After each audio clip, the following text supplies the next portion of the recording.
Hi dears, welcome to Xylem P S C. ഞാൻ Swagath. Xylem P S സിയിലെ biology ഫാക്കൽറ്റിയാണ്. അപ്പോൾ കഴിഞ്ഞ ദിവസം നമ്മൾ ഹോർമോൺ എന്ന് പറയുന്ന ഒരു ടോപ്പിക്കിൻ്റെ വീഡിയോ ചെയ്തിട്ടുണ്ടായിരുന്നു. അപ്പോൾ അതിന് താഴെ ഒരുപാട് പേര് നല്ല കമൻസ് ഒക്കെ ഇട്ടു. ക്ലാസ് ഒരുപാട് യൂസ്ഫുള്ളായി, അപ്പോൾ കാര്യങ്ങളൊക്കെ പറഞ്ഞതൊക്കെ മനസ്സിലായി. അതുപോലെ കുറേ പ്രധാനപ്പെട്ട ടോപ്പിക്കൊക്കെ ഇങ്ങനെ കമൻറ്റ് ചെയ്തിട്ട് ഇതിൻ്റെയും കൂടെ ക്ലാസ്സസ് വേണം എന്നൊക്കെ പറഞ്ഞുകൊണ്ട് റിക്വസ്റ്റ് ഒക്കെ കണ്ടിട്ടുണ്ടായിരുന്നു. അപ്പോൾ എന്തായാലും ക്ലാസ് നിങ്ങൾക്ക് യൂസ്ഫുള്ളായി എന്ന് അറിഞ്ഞാൽ ഒരുപാട് സന്തോഷം. അപ്പോൾ നമ്മൾ അന്നത്തെ ഹോർമോൺ ടോപ്പിക്ക് പോലെ തന്നെ പ്രധാനപ്പെട്ട മറ്റൊരു ടോപ്പിക്കിലേക്ക് നമുക്ക് കിടക്കാം. അധികവും ക്വസ്റ്റ്യൻസിലൊക്കെ നമ്മൾ കാണുന്ന വളരെ പ്രധാനപ്പെട്ട ഒരു ഭാഗമാണ് നമ്മൾ സെൻസ് ഓർഗൻ, അല്ലേ, ജ്ഞാനേന്ദ്രിയങ്ങൾ എന്ന് പറഞ്ഞാൽ. അപ്പോൾ ജ്ഞാനേന്ദ്രിയങ്ങളിൽ കണ്ണും ചെവിയും മൂക്ക് നാക്ക് ത്വക്ക് ഇങ്ങനെ 5 എണ്ണമാണുള്ളതെന്ന് അറിയാം. പഞ്ചേന്ദ്രിയം എന്നാണ് നമ്മൾ വിളിക്കാറ്. അപ്പോൾ അതിലുള്ള കണ്ണെന്ന് പറയുന്ന ഏറ്റവും പ്രധാനപ്പെട്ട നമ്മളെ ഒരു ഇന്ദ്രിയത്തിനെ പറ്റി ഏറ്റവും ഇമ്പോർട്ടൻ്റ് ആയിട്ടുള്ള കാര്യങ്ങൾ വളരെ പെട്ടെന്ന് നമുക്കൊന്ന് പഠിച്ചെടുക്കാൻ വേണ്ടി ശ്രമിക്കാം. റെഡി അല്ലേ എല്ലാവരും? ഓക്കെ അല്ലേ? യെസ്. അപ്പോൾ നമ്മൾ ഇന്ന് പറയാൻ പോകുന്ന ടോപ്പിക് ഏതാണ്? ജ്ഞാനേന്ദ്രിയങ്ങളാണ്, അല്ലേ. സെൻസ് ഓർഗൻ എന്നാണ് ഇംഗ്ലീഷ് പറയുക. ജ്ഞാനേന്ദ്രിയങ്ങൾ, ഇന്ദ്രിയങ്ങളാണ് 5 എണ്ണം ഉണ്ട്. ഇതിനെ നമ്മൾ പഞ്ചേന്ദ്രിയം എന്ന് പറയാറുണ്ട്. 5 എണ്ണം ഉള്ളത് കാരണം പഞ്ചേന്ദ്രിയം. കണ്ണുണ്ട്, ചെവി, മൂക്ക്, നാക്ക്, ത്വക്ക്, ഇത്രയാണ് 5 ഇന്ദ്രിയം. ചിത്രം ഇവിടെ നിങ്ങൾക്ക് ക്ലിയർ ആയിട്ട് കൊടുത്തിട്ടുണ്ട്, കാണാലോ, അല്ലേ. അപ്പോൾ ഏതൊക്കെയായിരുന്നു ഇന്ദ്രിയം എന്ന് പറഞ്ഞത്? അപ്പോൾ ഈ കൂട്ടത്തിലെല്ലാം പ്രധാനപ്പെട്ടതാണെങ്കിലും ഏറ്റവും കൂടുതൽ ഇന്ദ്രിയ അനുഭവം നമുക്ക് തരുന്നതാണ് ഏത്? നമ്മളെ കണ്ണെന്ന് പറഞ്ഞാൽ. അപ്പോൾ കണ്ണുണ്ട്, അല്ലേ, പ്രധാനപ്പെട്ടത്. കണ്ണ് പറയാം. ദെൻ ചെവി. കണ്ണിപ്പോൾ എന്തിനാന്ന് ചോദിച്ചു കഴിഞ്ഞാൽ എന്തിനു വേണ്ടിയിട്ടാണ് നമ്മൾ കണ്ണെന്തിനാ? കാണാൻ വേണ്ടിയിട്ടാണ്, അല്ലേ. വേണ്ടതും വേണ്ടാത്തതൊക്കെ നമ്മളിപ്പോൾ കാണാറുണ്ട്. എന്തായാലും കാണാൻ വേണ്ടിയിട്ടാണ് കണ്ണ്. ചെവിയോ? ചെവി എന്തിനാണ്? ചെവി ഉപയോഗിച്ചിട്ടാണ് ഇപ്പോൾ നമ്മൾ കേൾക്കുന്നത്, അല്ലേ. അപ്പോൾ കേൾക്കാൻ വേണ്ടിയിട്ടാണ്. പക്ഷെ ചെവീൻ്റെ കാര്യത്തിൽ മാത്രം കേൾക്കുക എന്നുള്ളത് പോലെ തന്നെ പ്രധാനപ്പെട്ട മറ്റൊരു കാര്യം കൂടെ വേണമെങ്കിൽ നമുക്ക് ഇവിടെ തന്നെ കണക്ട് ചെയ്ത് പഠിക്കാം. കേൾക്കാൻ വേണ്ടി മാത്രമല്ല, അല്ലേ. പിന്നെ എന്തിനാ? ശരീര തുലന നില. അപ്പോൾ അതിപ്പോൾ തന്നെ നോട്ട് ചെയ്ത് വെച്ചേക്കണം കേട്ടോ. നമ്മുടെ ശരീരത്തിൻ്റെ ബാലൻസുമായിട്ട് ബന്ധപ്പെട്ട് സഹായിക്കുന്ന ഇന്ദ്രിയമാണ് ഏത്? ചെവി. അതാണ് ചെവിക്ക് എന്തെങ്കിലും തകരാറ്, ഇൻഫെക്ഷനൊക്കെ ഉള്ള ആൾക്കാർക്കൊക്കെ ബാലൻസിൻ്റെ പ്രശ്നം വരും, അല്ലേ. പെട്ടെന്ന് എഴുന്നേൽക്കുമ്പോൾ ഒക്കെ ബാലൻസ് പ്രശ്നവും കാര്യങ്ങളൊക്കെ ചെവിക്ക് തകരാറുള്ള ആൾക്കാർക്ക് വരാറുണ്ട്. അപ്പോൾ ചെവി, ശരീര തുലന നില ആൻഡ് കേൾക്കൽ, ഈ 2 കാര്യങ്ങളായിട്ട് ബന്ധപ്പെട്ടതാണ് കേട്ടോ. പിന്നെ ഏതാ നമ്മൾ പറഞ്ഞത്? നാക്ക് ഉപയോഗിക്കുന്നത് എന്തിനാ? നാക്ക് അല്ലെങ്കിൽ നാവ് എന്ന് പറയാം. എന്തിനാ? തെറി പറയാൻ നമ്മൾ നാക്ക് ഉപയോഗിക്കാറുണ്ട്. അത് മാത്രമല്ല, അത് നമ്മളെ നാക്ക് ഉപയോഗിച്ചാണ് നമ്മൾ എന്ത് ചെയ്യുന്നത്? രുചി, ഇവിടെയുള്ള കാര്യം എന്ന് പറയും. ഇപ്പം നമ്മൾ സംസാരിക്കാൻ ഉപയോഗിക്കുന്നു, അങ്ങനെയുള്ളതൊക്കെ ഓക്കെ. പക്ഷെ നമ്മളിവിടെ കാണുക, കേൾക്കുക എന്നൊക്കെ പറയും പോലെ ഇന്ദ്രിയ അനുഭവങ്ങളുടെ കൂട്ടത്തിൽ രുചി അറിയാൻ വേണ്ടി നാക്ക് ഉപയോഗിക്കുന്നു, അല്ലേ. പിന്നെ ഏതാണത്? മൂക്കില്ലേ, മൂക്ക് എന്തിനു വേണ്ടിയിട്ടാ? യെസ്, മൂക്ക് ഉപയോഗിച്ചിട്ടാണ് നമ്മൾ ഗന്ധം തിരിച്ചറിയുന്നത്. ഗന്ധം, മണം, അല്ലേ, സ്മെല്ല് തിരിച്ചറിയുന്നു, ഗന്ധം തിരിച്ചറിയാൻ സഹായിക്കുന്നു. പിന്നെയാണ് ഏത്? നമ്മളെ ത്വക്ക് എന്ന് പറഞ്ഞാൽ നമ്മളെ സ്കിന്നാണ്, അല്ലേ. സ്കിന്ന് ശരീരം മൊത്തം വ്യാപിച്ചു കിടക്കാണ്. ശരീരത്തിലെ ഏറ്റവും വലിയ ജ്ഞാനേന്ദ്രിയമാണ് ത്വക്ക്. പ്രീവിയസ് ക്വസ്റ്റ്യൻ ചോദിച്ചതാണ്. ശരീരത്തിലെ ഏറ്റവും വലിയ അവയവമാണ് ത്വക്ക്. അറിയാമെന്ന് വിചാരിക്കുന്നു. അപ്പോൾ ത്വക്ക് ഉപയോഗിക്കുന്ന എന്തിനു വേണ്ടിയിട്ടാണ്? ത്വക്ക് ഉപയോഗിക്കുന്ന എന്തിനാണ്? ഇപ്പം നമ്മൾ സ്കിൻ ഉപയോഗിച്ചിട്ട് എന്തൊക്കെ കാര്യങ്ങളാണ്? ഒരുപാട് കാര്യങ്ങൾ നമുക്ക് സ്കിൻ ഉപയോഗിച്ച് തിരിച്ചറിയാൻ പറ്റും. ഏറ്റവും വലിയ അവയവം പോലെ തന്നെ ശരീരം മൊത്തം വ്യാപിച്ചു കിടക്കുന്ന ഒരുപാട് ഇന്ദ്രിയ അനുഭവങ്ങൾ നമുക്ക് തരുന്നതാണ്. അതിൽ ഏറ്റവും പ്രധാനം എന്ന് പറയുമ്പോൾ ഒന്നിപ്പോൾ ഏതാ? ചൂട്, അല്ലേ. ചൂടുള്ള സാധനം നമ്മളിങ്ങനെ സ്കിന്ന് വെച്ച് നമ്മൾ തൊട്ടറിയുന്നില്ല. അപ്പം ചൂട് എന്ന് പറയുന്നത് പറയാം. ചൂടുണ്ടെങ്കിൽ എന്തുണ്ടാവും? തണുപ്പുണ്ട്, അല്ലേ. പിന്നെ എന്താ? മർദ്ദം പറയാം. അതേപോലെ വേദന, അല്ലേ, വേദന. പിന്നെ നമ്മൾ ആരെങ്കിലും നമ്മളെ ടച്ച് ചെയ്ത് കഴിഞ്ഞാൽ നമ്മൾ ആ ടച്ച്, സ്പർശം, അല്ലേ, ഇങ്ങനെ എക്സെട്ര, ഇങ്ങനെയുള്ള ഒരുപാട് ഇന്ദ്രിയ അനുഭവങ്ങൾ നമുക്ക് കിട്ടുന്നതാണ് ഏത്? നമ്മളെ സ്കിന്ന് ത്വക്ക് ഉപയോഗിച്ചിട്ട്. അപ്പോൾ ഇതെല്ലാമാണ് നമ്മൾ പ്രധാനപ്പെട്ട ഇന്ദ്രിയം. ഈ കൂട്ടത്തിൽ ഇന്നത്തെ ക്ലാസ്സിൽ നമുക്ക് കണ്ണുമായിട്ട് ബന്ധപ്പെട്ടിട്ടുള്ള വളരെ പ്രധാനപ്പെട്ട കുറച്ച് കാര്യങ്ങൾ ഒന്ന് ക്വിക്കായിട്ട് മനസ്സിലാക്കിയെടുക്കുക കേട്ടോ. റെഡി അല്ലേ? ക്ലിയർ അല്ലേ? യെസ്. അപ്പോൾ എന്തായാലും കണ്ണിനെ കുറിച്ചാണ് നമ്മൾ പഠിക്കാൻ പോകുന്നത്. കണ്ണിനെ കുറിച്ചുള്ള പഠനത്തിന് പറയുന്ന പേരെന്താ? ഈ കണ്ണിനെ കുറിച്ചുള്ള പഠനത്തിനപ്പോൾ നമ്മൾ എന്താ പറയുക? ആദ്യം തന്നെ ഈ പഠനം എപ്പോഴും ഇങ്ങനെ ഇടയ്ക്ക് പഠനങ്ങളൊക്കെ ചോദിക്കും, അല്ലേ. കണ്ണിനെ കുറിച്ചുള്ള പഠനം, ഇപ്പോൾ കണ്ണുമായിട്ട് ബന്ധപ്പെട്ട കാര്യങ്ങൾ ചില പാരാമെഡിക്കൽ കോഴ്സസിനൊക്കെ പോകുന്ന ആൾക്കാരങ്ങൾ കേട്ടിട്ടുണ്ടാവും. ഒഫ്താൽമോളജിസ്റ്റ് ആണ്, അല്ലേ. ഒഫ്താൽമോളജി എന്ന് പറഞ്ഞാലാണ് എന്ത്? കണ്ണുമായിട്ട് ബന്ധപ്പെട്ടത്. ഓക്കെ. അപ്പോൾ കണ്ണിനെ കുറിച്ചുള്ള പഠനത്തിന് പറയുന്ന പേരാണ് എന്ത്? Cardiology, ophthalmology, nephrology, myology. Answer of ophthalmology. കണ്ണിങ്ങനെ ഓഫ് എന്ന് പറയുമ്പോൾ കിട്ടുന്നില്ലെങ്കിൽ കണ്ണിങ്ങനെ ഓഫ് ചെയ്ത് നമ്മളിങ്ങനെ പഠിച്ച കാര്യങ്ങൾ ഇങ്ങനെ ആലോചിക്കുമ്പോൾ ചിലർ അവരെ കണ്ണിങ്ങനെ ഓഫ് ചെയ്ത് വെക്കുന്ന കണ്ടിട്ടുണ്ടോ? എന്താ കണ്ണ് ഓഫ് ചെയ്യാന്ന് വെച്ചാൽ കണ്ണിങ്ങനെ അടച്ചു വെച്ചിട്ട് നമ്മളിങ്ങനെ പഠിച്ചതൊക്കെ ഓർക്കുമ്പോൾ നമ്മളെ കണ്ണങ്ങ് ഓഫ് ചെയ്യും, അല്ലേ. അപ്പോൾ ഓഫ് ചെയ്യുന്നു. ഒഫ്താൽമോളജി പഠിക്കാൻ വേണ്ടി കണ്ണിൻ്റെ പഠനം. ഇപ്പോൾ പഠിക്കുമ്പം കണ്ണ് ഓഫ് ചെയ്യുന്നു എന്ന് ആലോചിച്ചാൽ മതി. അപ്പോൾ കണ്ണിൻ്റെ പഠനമാണ് ഒഫ്താൽമോളജി. കാർഡിയോളജി എന്തിൻ്റെ പഠനമാണ്? ഹൃദയത്തിൻ്റെ പഠനമാണ് കേട്ടോ. ഹൃദയത്തെക്കുറിച്ചുള്ള പഠനമാണ്, അല്ലേ. നെഫ്രോളജി എന്നൊക്കെ പറയുമ്പം, അല്ലേ, എന്താണ്? വൃക്കേനെ കുറിച്ചുള്ള പഠനമാണ് നെഫ്രോളജി. നെഫ്രൈറ്റിസ്, വൃക്കയ്ക്ക് ഉണ്ടാവുന്ന അസുഖമാണ് നെഫ്രൈറ്റിസ്. അപ്പം ഈ വാക്കൊക്കെ പഠിച്ചാൽ പല ഭാഗത്തും നമുക്ക് അപ്ലൈ ചെയ്യാം. നെഫ്രോളജി, നെഫ്രൈറ്റിസ്, ഇതെല്ലാം വൃക്കയായിട്ട് ബന്ധപ്പെട്ട വാക്കുകളാണ് കേട്ടോ. മയോളജി, മയോ മീൻസ് മസിൽ, മയോ മസിൽ, മസിൽ എന്ന് വെച്ചാൽ എന്താ, പേശി അല്ലെ, പേശികളെ കുറിച്ചുള്ള പഠനമാണ് മയോളജി. അപ്പോൾ ഇവിടെയുള്ള എല്ലാ ഓപ്ഷനും നമുക്ക് കിട്ടി. ഇവിടെ നമുക്ക് വേണ്ട ആൻസർ ചെയ്ത ഒഫ്താൽമോളജിയാണ്, കണ്ണിനെ കുറിച്ചുള്ള പഠനം എന്ന് പറഞ്ഞാൽ. ക്ലിയർ അല്ലേ? ഓക്കെ അല്ലേ? യെസ്. അപ്പോൾ ഇനി അടുത്ത ഇമ്പോർട്ടൻറ്റ് പോയിന്റിലേക്ക് പോവാണ്. നമ്മളെ കണ്ണ് സ്ഥിതി ചെയ്യുന്നത് ശരിക്കും നമ്മളെ തലയോട്ടിലുള്ള ഒരു കുഴിയിലാണ് അല്ലേ. നമ്മൾ ഇപ്പം തലയോട്ടി ചിത്രം നോക്കുമ്പോൾ നോക്കി, അതായത് ഒരു തലയോടാണ് അല്ലേ, തലയോട്. അപ്പോൾ ആ തലയോടിൻ്റെ ഇവിടെ കണ്ണിൻ്റെ ഭാഗത്ത് 2 കുഴിയാണുണ്ടല്ലോ. ആ കുഴിയിലാണ് നമ്മളെ കണ്ണ് ഉറപ്പിച്ച് വെച്ചേക്കുന്നത്. ആ കുഴിക്ക് പറയുന്ന പേരാണെന്ത്? നേത്രകോടരം. കേട്ടിട്ടുണ്ട് അങ്ങനെ ഒരു വാക്ക്? നേത്രകോടരം. കോടരം കുഴി, നേത്രം നിൽക്കുന്ന കുഴി, നേത്രകോടരം എന്നാണ് തലയോട്ടിയിലെ കണ്ണ് സ്ഥിതി ചെയ്യുന്ന കുഴിക്ക് പറയുന്ന പേരാണ് കേട്ടോ, നേത്രകോടരം. തലയോട്ടിയിലുള്ളതാണ് അല്ലേ, തലയോട് അല്ലെ തലയോട്ടി എന്നൊക്കെ പറയാം. തലയോട്ടിലുള്ള കണ്ണ് സ്ഥിതി ചെയ്യുന്ന എന്താ സാധനം? കുഴി അല്ലെ, കുഴീൻ്റെ പേരാണ് എന്ത്? നേത്രകോടരം. ഓക്കെ, നേത്രകോടരം എന്നാണ് പറയാം. ആ കുഴിയിൽ കണ്ണ് വെറുതെ അവിടെ നിൽക്കുമോ? കണ്ണിന് അവിടെ വെച്ചോണ്ട് കുറെ മസിൽസ് ഒക്കെ വെച്ച് കണ്ണിനെ അവിടെ ഫിറ്റ് ആക്കണം. അപ്പോൾ ഇതാ കണ്ടില്ലേ, കണ്ണിന്റെ പുറമെയായിട്ട് കണ്ണിനെ ഉറപ്പിച്ചു നിർത്താൻ സഹായിക്കുന്ന കുറെ മസിൽസ് ഉണ്ട്, പേശികൾ. അതിന്റെ പേര് നേത്രപേശികൾ എന്നാണ് പറയാം കേട്ടോ. നേത്രപേശി എന്ന് പറയാം, അല്ലെങ്കിൽ കണ്ണിന്റെ പുറത്ത് കാണപ്പെടുന്ന പേശിയാണിത്. കണ്ണിന് ഉറപ്പിച്ചു വെക്കാൻ കണ്ണിന്റെ പുറത്തുള്ളതാണ്. ബാഹ്യ കൺപേശികൾ അല്ലെങ്കിൽ നേത്രപേശികൾ എന്ന് പറയുന്ന പേശി ഉപയോഗിച്ചിട്ടാണ് എന്ത് ചെയ്യുന്നത്? അവിടെ ഉറപ്പിച്ചു നിർത്തുന്നത് അല്ലേ. പിന്നെ നമ്മളെ കണ്ണിനെ സംരക്ഷിക്കാൻ വേണ്ടി നമുക്ക് കണ്ണിന് പീലികളില്ലേ, കണ്ണിന്റെ അല്ലേ, കൺപീലികൾ നമ്മൾ കാണുന്നു. കണ്ണിന്റെ കണ്ണിന് പോളയുണ്ട്. ഇങ്ങനെ കുറേ ഭാഗങ്ങൾ വെച്ചിട്ടാണ് നമ്മളെ കണ്ണിന് സംരക്ഷണം കൊടുക്കുന്നത്. അപ്പോൾ ആ സംരക്ഷണവും കാര്യങ്ങളൊക്കെ നമുക്ക് പഠിക്കാം. അതിന്റെ മുന്നേ ഇങ്ങനെ ഒരു കുഞ്ഞു സ്ലൈഡ് ഇവിടെ കൊടുത്തു നോക്കിയേ. നേത്രകോടരം എന്താ? തലയോട്ടിയിലെ കുഴികൾ, കണ്ണ് സ്ഥിതി ചെയ്യുന്ന തലയോട്ടിയിലുള്ള കുഴികൾ. ബാഹ്യ കൺപേശി അല്ലെ നേത്രപേശി കണ്ണുകളെ നേത്രകോടരത്തിൽ ഉറപ്പിച്ചു നിർത്താൻ സഹായിക്കുന്നു.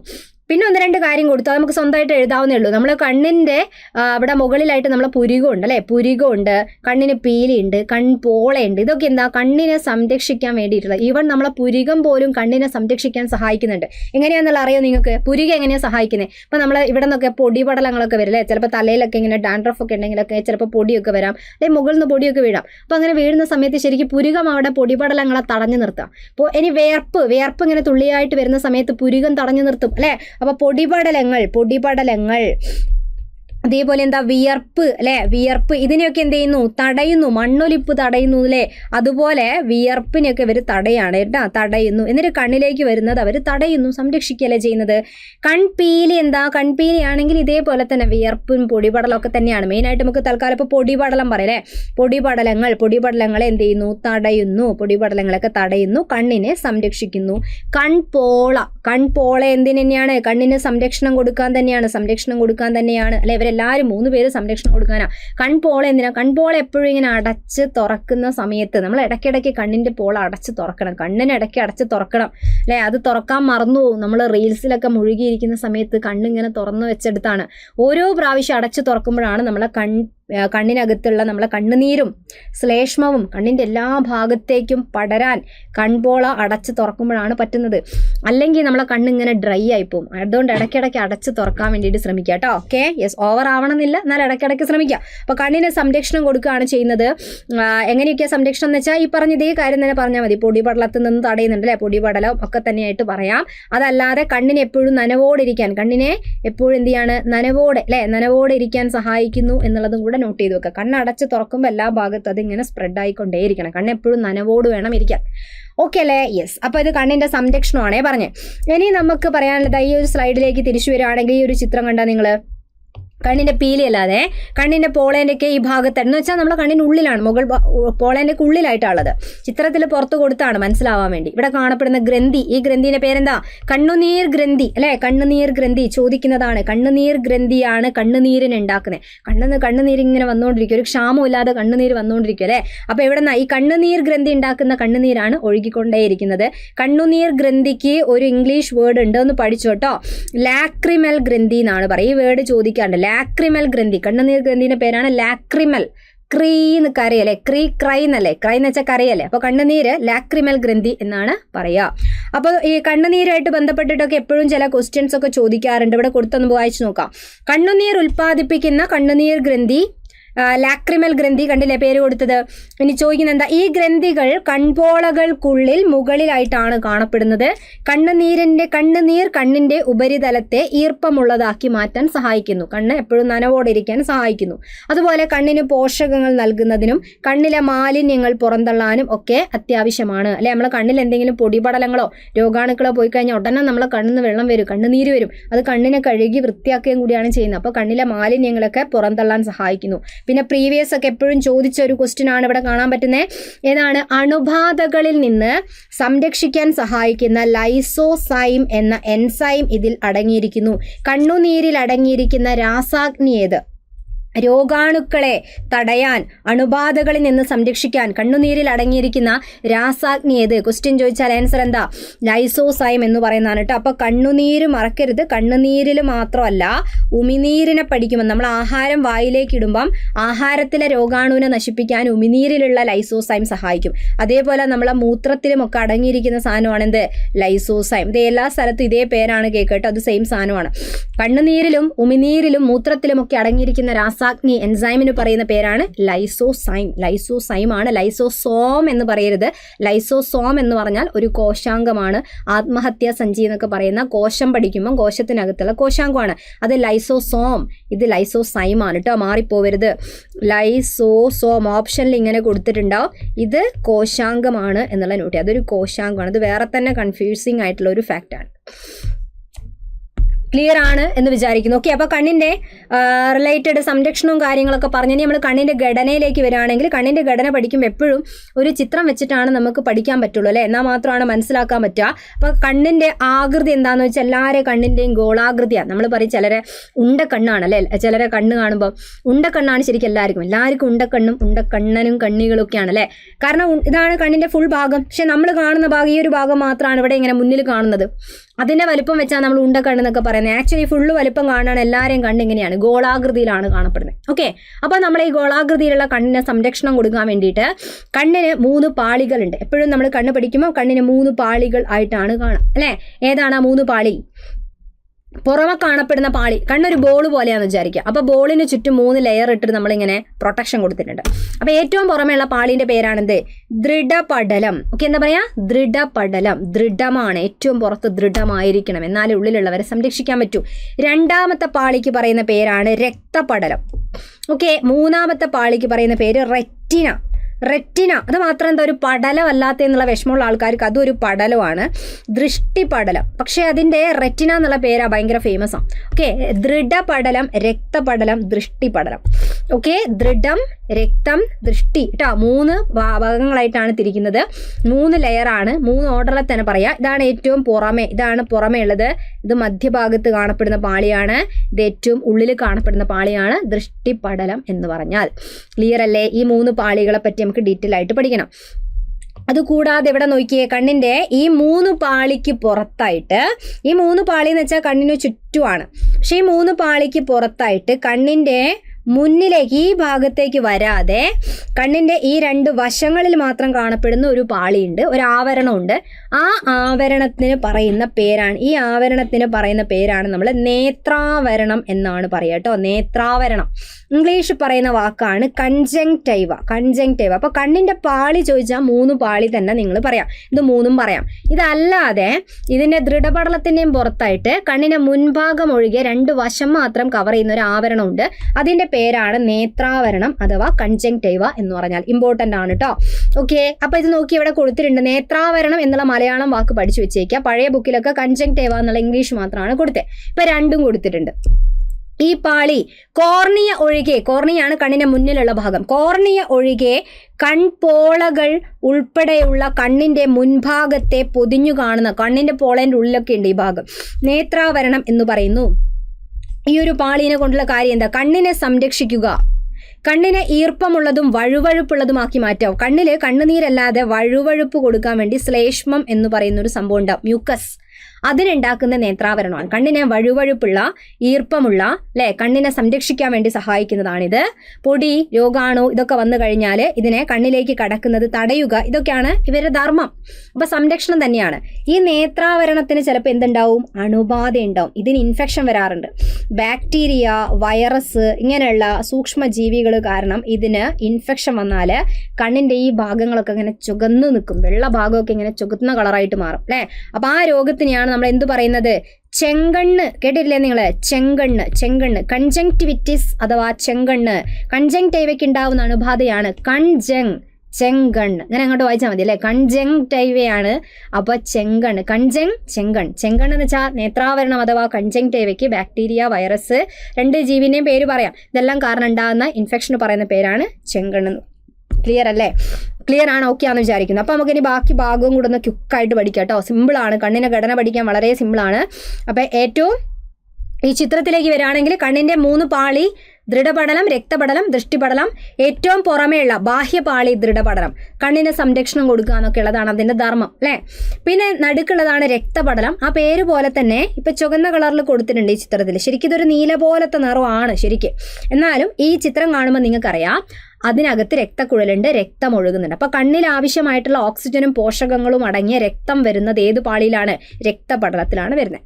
ഓക്കെ അല്ലേ? കണ്ണിൻ്റെ ഏറ്റവും ഉള്ളിലുള്ള പാളിയാണ് എന്ത്? റെറ്റിന, ദൃഷ്ടിപടലം എന്ന് പറഞ്ഞാൽ. അപ്പം നമ്മൾ ദൃഷ്ടി പതിക്കുന്ന, നമ്മളൊരു സാധനത്തിനെ നോക്കുന്ന സമയത്ത് അതിൻ്റെ ഇമേജ് നമ്മളെ കണ്ണിൻ്റെ ഉള്ളിൽ പോയി വീഴുമ്പം ഈ ദൃഷ്ടിപടലത്തിൻ്റെ മുകളിലാണ്, ഇതാണ് ആ സ്ക്രീൻ, അതിൻ്റെ മുകളിലാണ് പ്രതിബിംബം പതിക്കുന്ന പാളി അല്ലേ. റോഡ് കോശം, കോൺകോശം പോലെയുള്ള പ്രകാശത്തെ പിടിച്ചെടുക്കാൻ കഴിവുള്ള ഗ്രാഹി കോശങ്ങൾ കാണപ്പെടുന്ന പാളി. അങ്ങനെ ഒരുപാട് രീതിയിൽ ഫേമസ് ആണ് ഏറ്റവും ഉള്ളിലുള്ള പാളി. 1 by 1 ആയിട്ട് പഠിച്ചെടുക്കാം. അപ്പോൾ ഒന്നാമത്തെ പാളി നോക്കി, ഏറ്റവും പുറമേയുള്ള പാളി ഇതാ ഇങ്ങനെ വന്ന് മുന്നിലെത്തുമ്പോൾ, അവിടെ എത്തുമ്പോൾ കുറച്ചിങ്ങനെ മുന്നോട്ട് ഇങ്ങനെ തള്ളി നിൽക്കുന്ന നിങ്ങൾക്ക് കാണാൻ പറ്റുന്നില്ല ചിത്രത്തിൽ അല്ലെ. ഇങ്ങനെ തള്ളി നിൽക്കുന്നത്, ഈ തള്ളി നിൽക്കുന്ന ഭാഗം ദൃഢപടലത്തിന്റെ മുന്നിലേക്ക് തള്ളി നിൽക്കുന്ന സുതാര്യമായ ഭാഗം. സുതാര്യം എന്ന് പറയണ്ടേ, കണ്ണിനകത്ത് പ്രകാശം, കണ്ണിന്റെ എല്ലാ ഭാഗവും സുതാര്യമായിരിക്കണം അല്ലെ, നമുക്ക് കാണൂല. പ്രകാശം വരുമ്പോൾ കണ്ണിലേക്ക് കടത്തിവിടാൻ പറ്റണം അല്ലെ. അപ്പൊ ഈ സുതാര്യമായ മുന്നോട്ട് തള്ളി നിൽക്കുന്ന ദൃഢപടലത്തിന്റെ ഭാഗം, അപ്പൊ ഇങ്ങനെയൊക്കെ ഞാൻ തള്ളി മറച്ചത് ആരെ പറ്റിയാന്ന് മനസ്സിലായോ? ഈ ഭാഗത്തിന്റെ പേരാണ് കോർണിയ. വെരി ഇമ്പോർട്ടൻ്റ് ആയ ഭാഗമാണ് കോർണിയ. ഓക്കെ, അപ്പോൾ കോർണിയ ദൃഢപടലത്തിന്റെ ഭാഗമാണ് എന്നുള്ള നോട്ട് ചെയ്ത് വെക്കുക. റെഡി അല്ലേ? ക്ലിയർ അല്ലേ? ഈ കോർണിയ ഒഴികെയുള്ള ഭാഗത്താണ് ആരുണ്ടാവുന്നത്? നേത്രാവരണം. കണ്ടില്ലേ, ഈ ഭാഗം കോർണിയ വരെയല്ലേ ഉള്ളൂ. അപ്പോൾ കോർണിയനെ മറക്കാൻ പാടില്ല, കാരണം അതിലെ ലൈറ്റ് കയറി പോകേണ്ട ഭാഗമാണ്. അവിടെ ഒരു തടസ്സങ്ങൾ ഉണ്ടാവാൻ പാടില്ല. യെസ്, ക്ലിയർ അല്ലേ? കിട്ടിയില്ലേ? അങ്ങനെ ഇവിടെ നിന്ന് ലൈറ്റ് പ്രകാശിത ഇത് ഇങ്ങനെ പോയി കഴിഞ്ഞാൽ കണ്ണിൻ്റെ ഉള്ളിലേക്കുള്ള ഓരോ ഭാഗങ്ങൾ ക്രോസ് ചെയ്താണ് കയറി പോവാം. അപ്പോൾ ദൃഢപടലത്തിന്റെ ഭാഗം കിട്ടി. ഇനി അടുത്ത നോക്കിയോ, രക്തപടലം എന്ന് പറയുന്ന രണ്ടാമത്തെ ഭാഗം ഇങ്ങനെ വന്ന് ഇവിടെ എത്തുമ്പം ഇവിടെ കണ്ട ഒരു പേശി, ഒരു മസിൽ പോലത്തെ സാധനമായിട്ട് മാറുക ചെയ്യുന്നത്. ഈ മസിലിന് പറയുന്ന പേരാണ്, ഇമ്പോർട്ടൻ്റ് ആണ്, ഇതിൻ്റെ പേരാണ് സീലിയറി പേശി. ഏതാണ്? സീലിയറി പേശി. അപ്പോൾ സീലിയറി പേശി എന്ന് പറയുന്ന പേശി ആരുടെ ഭാഗമാണ്? രക്തപടലത്തിന്റെ ഭാഗമായിട്ട് പഠിച്ചാൽ മതി കേട്ടോ. രക്തപടലം മുന്നിലേക്ക് എത്തുന്ന സമയത്ത് ഒരു മസിലുമായിട്ട് ചേരുവാണ്, ഒരു പേശിയായിട്ട് ചേരുവാണ്. അതിൻ്റെ പേരാണ് സീലിയറി പേശി. ഈ സീലിയറി പേശിനെ സൂക്ഷിച്ച് നോക്കിയേ. സീലിയറി പേശിന് ഇവിടെ ഇങ്ങനെ എന്തോ ചരട് പോലത്തെ സാധനങ്ങളുണ്ട് അല്ലേ. ഒരു ചരട് തന്നെയാണിത്, ഒരു ചരട്. ഈ ചരടിന്റെ പേരാണ് സ്നായുക്കൾ. നായുക്കൾ എന്നല്ല കേട്ടോ, സ്നായുക്കൾ. അസ്ഥിയുമായി ബന്ധിപ്പിക്കുന്ന സ്നായുക്കൾ പറയാറില്ലേ, അതേപോലെ തന്നെ അതേ സ്നായുക്കൾ പോലത്തെ സാധനം തന്നെയാണ് ഇത് കേട്ടോ. അപ്പൊ സ്നായുക്കൾ അഥവാ ഇംഗ്ലീഷാണ് ലിഗമെന്റ്. ഓക്കെ, അപ്പൊ അസ്ഥിയുമായി ബന്ധിപ്പിക്കുന്നത് പോലെയുള്ള ലിഗമെന്റ് തന്നെയാണ് ഈ സീലിയറി പേശിനെ ആരുമായിട്ട് ബന്ധിപ്പിക്കുന്നതെന്ന് അറിയോ? ആരോടാ ബന്ധിപ്പിക്കുന്നത്? ഇതാണ് നമ്മളെ ലെൻസ്. കണ്ണിലുള്ള വളരെ ഫേമസ് ആയ നമ്മളെ ലെൻസാണിത്. ലെൻസ് കോൺവെക്സ് ലെൻസാണിത് അല്ലെ. ഇങ്ങനെ തള്ളി നിൽക്കുന്ന ഇങ്ങനത്തെ ഷേപ്പിന് കോൺവെക്സ് എന്നല്ലേ പറയാം. അത് 2 വശത്തേക്കും തള്ളി നിൽക്കുന്നത് കാരണം ബൈ കോൺവെക്സ് ലെൻസ് എന്ന് പറയാം അല്ലെ. ബൈ കോൺവെക്സ് ആയ ലെൻസാണ് നമ്മളെ കണ്ണിലുള്ള ലെൻസ്. ആ ലെൻസിനെ സ്ഥാനത്ത് ചരട് പോലത്തെ സാധനം കൊണ്ട് കെട്ടിവെച്ചതാണ്. ഈ ചരടിന്റെ പേരാണ് സ്നായുക്കൾ അഥവാ ലിഗമെന്റ്. ആരോടാ കെട്ടിവെച്ചത്? ആരോടാണ്? ഇതേതാ? നമ്മളെ സീലിയറി പേശിനോടാണ് കെട്ടിവെച്ചത്. ഓക്കെ, അപ്പോൾ നമ്മളെ ലെൻസാണ് ഇങ്ങനെ നമ്മൾ ക്യാമറ ഉപയോഗിച്ച് ഫോട്ടോ ഒക്കെ എടുക്കുമ്പോൾ ദൂരെയുള്ളത് അടുത്തുള്ളതൊക്കെ നമ്മൾ സൂം ചെയ്ത് അങ്ങനെ അഡ്ജസ്റ്റ് ചെയ്ത് ക്ലാരിറ്റി ആക്കിയിട്ടൊക്കെ എടുക്കൂലേ അല്ലേ. അതേപോലെ നമ്മളെ കണ്ണ് ഉപയോഗിച്ചുകൊണ്ട് നമുക്ക് അടുത്തുള്ള സാധനത്തിനെയും നോക്കാം, ദൂരെയുള്ളതിനെയും നോക്കാം. അപ്പോൾ അങ്ങോട്ട് പോയി നോക്കേണ്ട കാര്യമില്ല. അടുത്തും ദൂരെയുമുള്ള വസ്തുക്കളെ നോക്കുന്ന സമയത്ത് നമ്മളെ ലെൻസ് എന്ത് ചെയ്തോളും? സെൽഫ് അതിൻ്റെ വക്രത ഇങ്ങനെ ക്രമീകരിച്ചോളൂ. അവർ സെൽഫായിട്ട് ഇങ്ങനെ അഡ്ജസ്റ്റ് ആവും. ആ വക്രത ക്രമീകരിക്കാൻ ലെൻസിനെ സഹായിക്കുന്ന പേശിയാണ് സീലിയറി പേശി. ഏതാണ്? സീലിയറി പേശി. ഇത്രയും ഭാഗമാണ് കേട്ടോ സീലിയറി പേശി എന്ന് വെച്ചാൽ ഈ ഒരു ഭാഗമാണ് പറയാം. അപ്പോൾ ലെൻസിൻ്റെ വക്രത ക്രമീകരിക്കാൻ സഹായിക്കുന്ന പേശിക്ക് പറയുന്ന പേരാണ് സീലിയറി പേശി. സീലിയറി പേശി ക്ലിയർ അല്ലേ? ഇനി ഈ സീലിയറി പേശി ഇവിടെ എത്തുമ്പോൾ മുന്നോട്ട് ഇങ്ങനെ നിൽക്കുന്നുണ്ടില്ലേ, ഇതാ ഇങ്ങനെ. ഇത് കണ്ണിനെ ഇങ്ങനെ മുറിച്ച ചിത്രമായതുകൊണ്ടാണ് ഒരു കഷ്ണം. ഈ കണ്ണിൻ്റെ മുഴുവൻ ഗോളം നമ്മളെ കൈ കിട്ടുവാണെങ്കിൽ ഈ മുൻഭാഗം ഇങ്ങനെ ഒരു റൗണ്ട് ആയിട്ടാണ്, ഇങ്ങനെയാണ് കാണുക. ഇതിനിപ്പോൾ മുറിച്ചപ്പോൾ 2 പാർട്ടായിട്ട് കാണുന്നു. അപ്പോൾ എന്തായാലും ഈ നിൽക്കുന്ന ഭാഗം ഇങ്ങനെ ചിത്രം വെച്ച് അങ്ങ് പഠിച്ചു വെച്ചാൽ മതി കേട്ടോ. ഈ ഭാഗത്തിൻ്റെ പേരെന്താണെന്നറിയോ? ഇതിൻ്റെ പേരാണ് ഐറിസ്. എന്താണ്? ഐറിസ്. ഐറിസ് എന്നാണ് പറയുക. ഐറിസ് കണ്ണിലെ നിറമുള്ള ഭാഗമാണ് ഐറിസ്. മെലാനിൻ എന്ന് പറയുന്ന വർണ്ണവസ്തുവാണ് ഐറിസിന് നിറം കൊടുക്കുന്നത്. എല്ലാ പോയിന്റ് എഴുതാൻ പറ്റാത്തതാണ് പറയുന്നത്, നിങ്ങൾ കേട്ട് എഴുതിക്കൊള്ളണം കേട്ടോ. ആവശ്യമുള്ള ആൾക്കാർ ഈ പോയിന്റ് ഒക്കെ നോട്ട് ചെയ്ത് വെച്ചേക്കണേ. കണ്ണിലെ നിറമുള്ള ഭാഗം ഐറിസ്. ഐറിസിന് നിറം നൽകുന്ന വർണ്ണവസ്തു മെലാനിൻ. ഓക്കെ, ഐറിസ് എന്ന് പറയുമ്പോൾ ഐശ്വര്യ റായിനെ ആലോചിക്കാം. ഇതൊന്നും ചോദിക്കില്ല, ആരെ ആലോചിക്കാന്നുള്ള ക്വസ്റ്റ്യൻ ഉണ്ടാവില്ല അല്ലേ?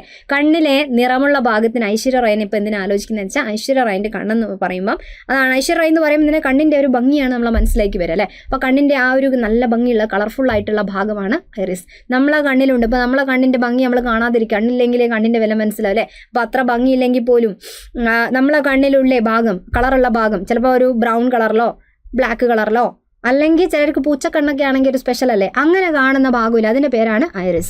അത് പാരമ്പര്യമായിട്ട് ഒക്കെയാണ് അങ്ങനെ കളർ കാര്യങ്ങൾ കിട്ടുക. പിന്നെ നമ്മൾ ഏത് രാജ്യത്ത് ജീവിക്കുന്നു, നമ്മൾ ഏത് ഭൂഖണ്ഡത്തിലുള്ളവരാണ്, അതിനൊക്കെ അനുസരിച്ച് മാറും. കാരണം ഫോറിനേഴ്സിൻ്റെ കണ്ണിൻ്റെയൊക്കെ കളറല്ല നമുക്ക്, കാരണം അത് അവരെ ജീവിക്കുന്നവരാണ്, അവരെ ജീൻ അങ്ങനെയാണ്, അവരെ പാരമ്പര്യം അങ്ങനെയാണ്, അങ്ങനെ കിട്ടിയ കളറാണ് അല്ലേ? മുടീൻ്റെയൊക്കെ കളറൊക്കെ പോലെ, അപ്പോൾ നമ്മളെ സ്കിന്നിൻ്റെയൊക്കെ കളർ പോലെ. അപ്പം നമ്മളെ സ്കിന്നിന് നിറം നൽകുന്ന, ഐറിസിന് നിറം നൽകുന്ന വർണ്ണവസ്തു ഏതാണെന്ന് ചോദിച്ചാൽ ആൻസർ സെയിം ആണ്. ഏതാ? മെലാനിൻ അല്ലേ? മെലാനിൻ എന്ന് പറയുന്ന വർണ്ണവസ്തുവാണ് നിറം കൊടുക്കുന്നത്. ക്ലിയർ അല്ലേ? അപ്പോൾ ഈ ഐറിസ്, അതേപോലെ സീലിയറി പേശി, സ്നായുക്കൾ, ഇതൊക്കെ എന്തിൻ്റെ ഭാഗമായിട്ട് അപ്പോൾ പറഞ്ഞേ? രക്തപടലം പഠിക്കുമ്പോൾ അതിൻ്റെ കൂടെ ചേർത്തിട്ട് അങ്ങോട്ട് പഠിച്ചു വെച്ചേക്കാം. ഓക്കെ, റെഡി അല്ലേ? യെസ്. ഈ ഐറിസ് ഇങ്ങനെ വരുന്നുണ്ടെങ്കിൽ ഇതിൻ്റെ എവിടെ ഒരു ഗ്യാപ്പ് അല്ലേ? ഐറിസ് എത്താത്തൊരു ഭാഗമല്ലേ? നടുക്കൊരു സുഷിരം കാണാൻ പറ്റുന്നില്ലേ? ഈ സുഷിരത്തിൻ്റെ പേര്, ഈ സുഷിരം ഉള്ളതുകൊണ്ടാണ് ലൈറ്റ് അതിൻ്റെ ഉള്ളിൽ കൂടെ കടന്നു പോകുന്നത്. ആ സുഷിരത്തിൻ്റെ പേരാണ് എന്ത്? പ്യൂപ്പിൾ. ഓക്കെ, എന്താണ്? പ്യൂപ്പിൾ. കൃഷ്ണമണി അഥവാ പ്യൂപ്പിൾ എന്നാണ് പറയുക കേട്ടോ. പ്യൂപ്പിൾ അഥവാ കൃഷ്ണമണി എന്ന് പറയുന്ന ഒരു ഭാഗം, അതിൽ കൂടെയാണ് ലൈറ്റ് ഇങ്ങനെ കടന്നു പോവുക. ഓക്കെ, അപ്പം നല്ല ലൈറ്റ് ഉണ്ട് പുറത്തുനിന്ന് വിചാരിക്കുക. അപ്പോൾ അത്രയും ലൈറ്റ് കണ്ണിനുള്ളിലേക്ക് വരേണ്ട ആവശ്യമില്ലെങ്കിൽ ഈ പ്യൂപ്പിളിൻ്റെ സൈസ് കുറയും. അതിനെ സഹായിക്കുന്ന ആരാ? ഈ ഐറിസിൽ കാണപ്പെടുന്ന പേശികളുണ്ട്, റേഡിയൽ പേശിയും വലയ പേശിയും. അവരാണ് ഈ പ്യൂപ്പിളിൻ്റെ വലിപ്പം ക്രമീകരിക്കാൻ സഹായിക്കുന്നത്. ഐറിസിലെ പേശികളാണ് പ്യൂപ്പിളിൻ്റെ സൈസ് റെഡിയാക്കുന്നത്. ഇനി പുറത്ത് ലൈറ്റ് കുറവാണെങ്കിൽ നന്നായിട്ട് പ്യൂപ്പിൾ വികസിക്കണം, എന്നാലേ ആവശ്യത്തിന് ലൈറ്റ് ഉള്ളിൽ കയറുള്ളൂ. അപ്പോൾ അതിനൊക്കെ സഹായിക്കുന്ന ഇതിനകത്തുള്ള പേശികളാണ്. റെഡി അല്ലേ? ക്ലിയർ. അപ്പോൾ പ്യൂപ്പിളിൻ്റെ വലിപ്പം ക്രമീകരിക്കുന്നത് ഐറിസ് ആണ്. ഐറിസ് എന്ന് പറഞ്ഞാൽ ഇതാണ് ഐറിസ് എങ്കിൽ ഈ നടുക്കുള്ള സുഷിരം ഇതാണ് എന്ത്? പ്യൂപ്പിൾ കേട്ടോ. ഇങ്ങനെയാണ് കാണുക. പ്യൂപ്പിൾ ഇതാണ് സുഷിരം, ഇതാണ് എന്ത്? ഐറിസ്. അപ്പോൾ ഐറിസിൽ കാണുന്ന മസിൽസ് ആണ് ഈ സുഷിരത്തിനെ ചെറുതാക്കാനും വലുതാക്കാനും ഒക്കെ സഹായിക്കുന്നത്. കാരണം കണ്ണിനകത്തേക്ക് ഓവർ ലൈറ്റ് കയറിയാലും കണ്ണിന് പ്രശ്നമാണ്, കുറച്ച് കയറിയാൽ കാണാനും ബുദ്ധിമുട്ടാണ്.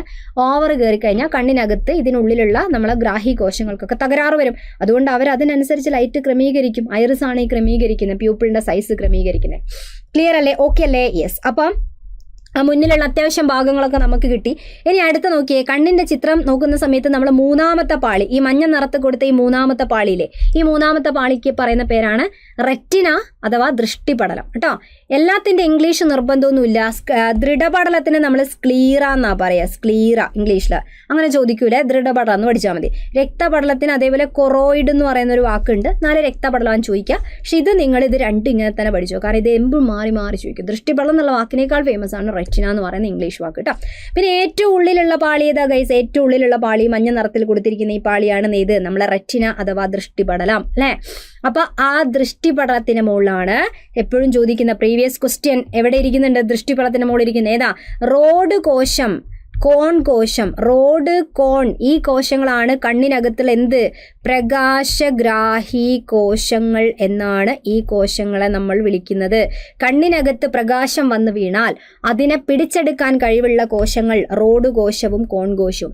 ഇതെവിടെയായിരിക്കുന്നത്? ഈ പാളിയിലാണ്, ഏറ്റവും ഉള്ളിലുള്ള നമ്മുടെ ഈ ദൃഷ്ടിപടലത്തിന് മുകളിലാണ്. ഓക്കെ, പ്രകാശഗ്രാഹി കോശങ്ങൾ കാണപ്പെടുന്ന കണ്ണിലെ പാളി ദൃഷ്ടിപടലം, റെറ്റിന. ഓക്കെ, റോഡ് കോശവും കോൺ കോശവും കാണപ്പെടുന്നത് അതുതന്നെയല്ലേ സാധനം? അതേതാണ്? റെറ്റിന. ക്ലിയർ അല്ലേ? യെസ്. അപ്പം വസ്തുക്കളെ നോക്കുമ്പം പ്രതിബിംബം പോയി വീഴുന്നത് എവിടെയാണ്? റെറ്റിനേൻ്റെ മുകളിലാണ് പോയി വീഴുന്നത്. അപ്പോൾ ലൈറ്റാണ് നമ്മളൊരു വസ്തുവിനെ നോക്കുമ്പോൾ ആ വസ്തു എന്നുള്ള ലൈറ്റാണ് നമ്മളെ കണ്ണിലേക്ക് വരുന്നത്. ആ ലൈറ്റിനെ ആര് പിടിച്ചെടുക്കുന്നു? ഇവർ പിടിച്ചെടുക്കുന്നു അല്ലേ. എന്നിട്ട് ഇവിടെ ഒരു നാഡി കണ്ടില്ലേ, ഒരു നാഡീൻ്റെ ഭാഗമാണ് ഈ കൊടുത്തത്, നെർവ്സ് ആണ് കൊടുത്തത്. ഈ നാഡിക്കാണ് എന്ത് പറയുക? നേത്രനാഡി. കണ്ണിലുള്ള നാഡിയാണ് നേത്രനാഡി. ഈ നാഡി നേരെ എങ്ങോട്ടാണ് പോവുക? നമ്മളെ മസ്തിഷ്കത്തിലേക്കാണ് പോവുക അല്ലേ. മസ്തിഷ്കം തലച്ചോറിലേക്കാണ് പോവുക. തലച്ചോറിലെ കാഴ്ചയുടെ കേന്ദ്രമായ വിഷ്വൽ കോർട്ടെക്സ് എന്ന് പറയുന്ന ഭാഗത്തേക്കാണ് പോവുക കേട്ടോ. കാഴ്ചയുടെ കേന്ദ്രത്തിന്റെ പേരാണ് വിഷ്വൽ കോർട്ടെക്സ്, സെറിബ്രവുമായിട്ട് ബന്ധപ്പെട്ട ഭാഗം. അവിടേക്ക് പോകുമ്പോഴാണ് നമ്മൾ എന്താണ് കണ്ടതെന്നൊക്കെ നമ്മൾ തിരിച്ചറിയാനൊക്കെ പറ്റുന്നത്. Okay, yes. അപ്പം 3 പാളീനെ പറ്റി പറഞ്ഞ ഇനിയും പോയിന്റുകൾ ഉണ്ട്, നമുക്ക് നോക്കാം.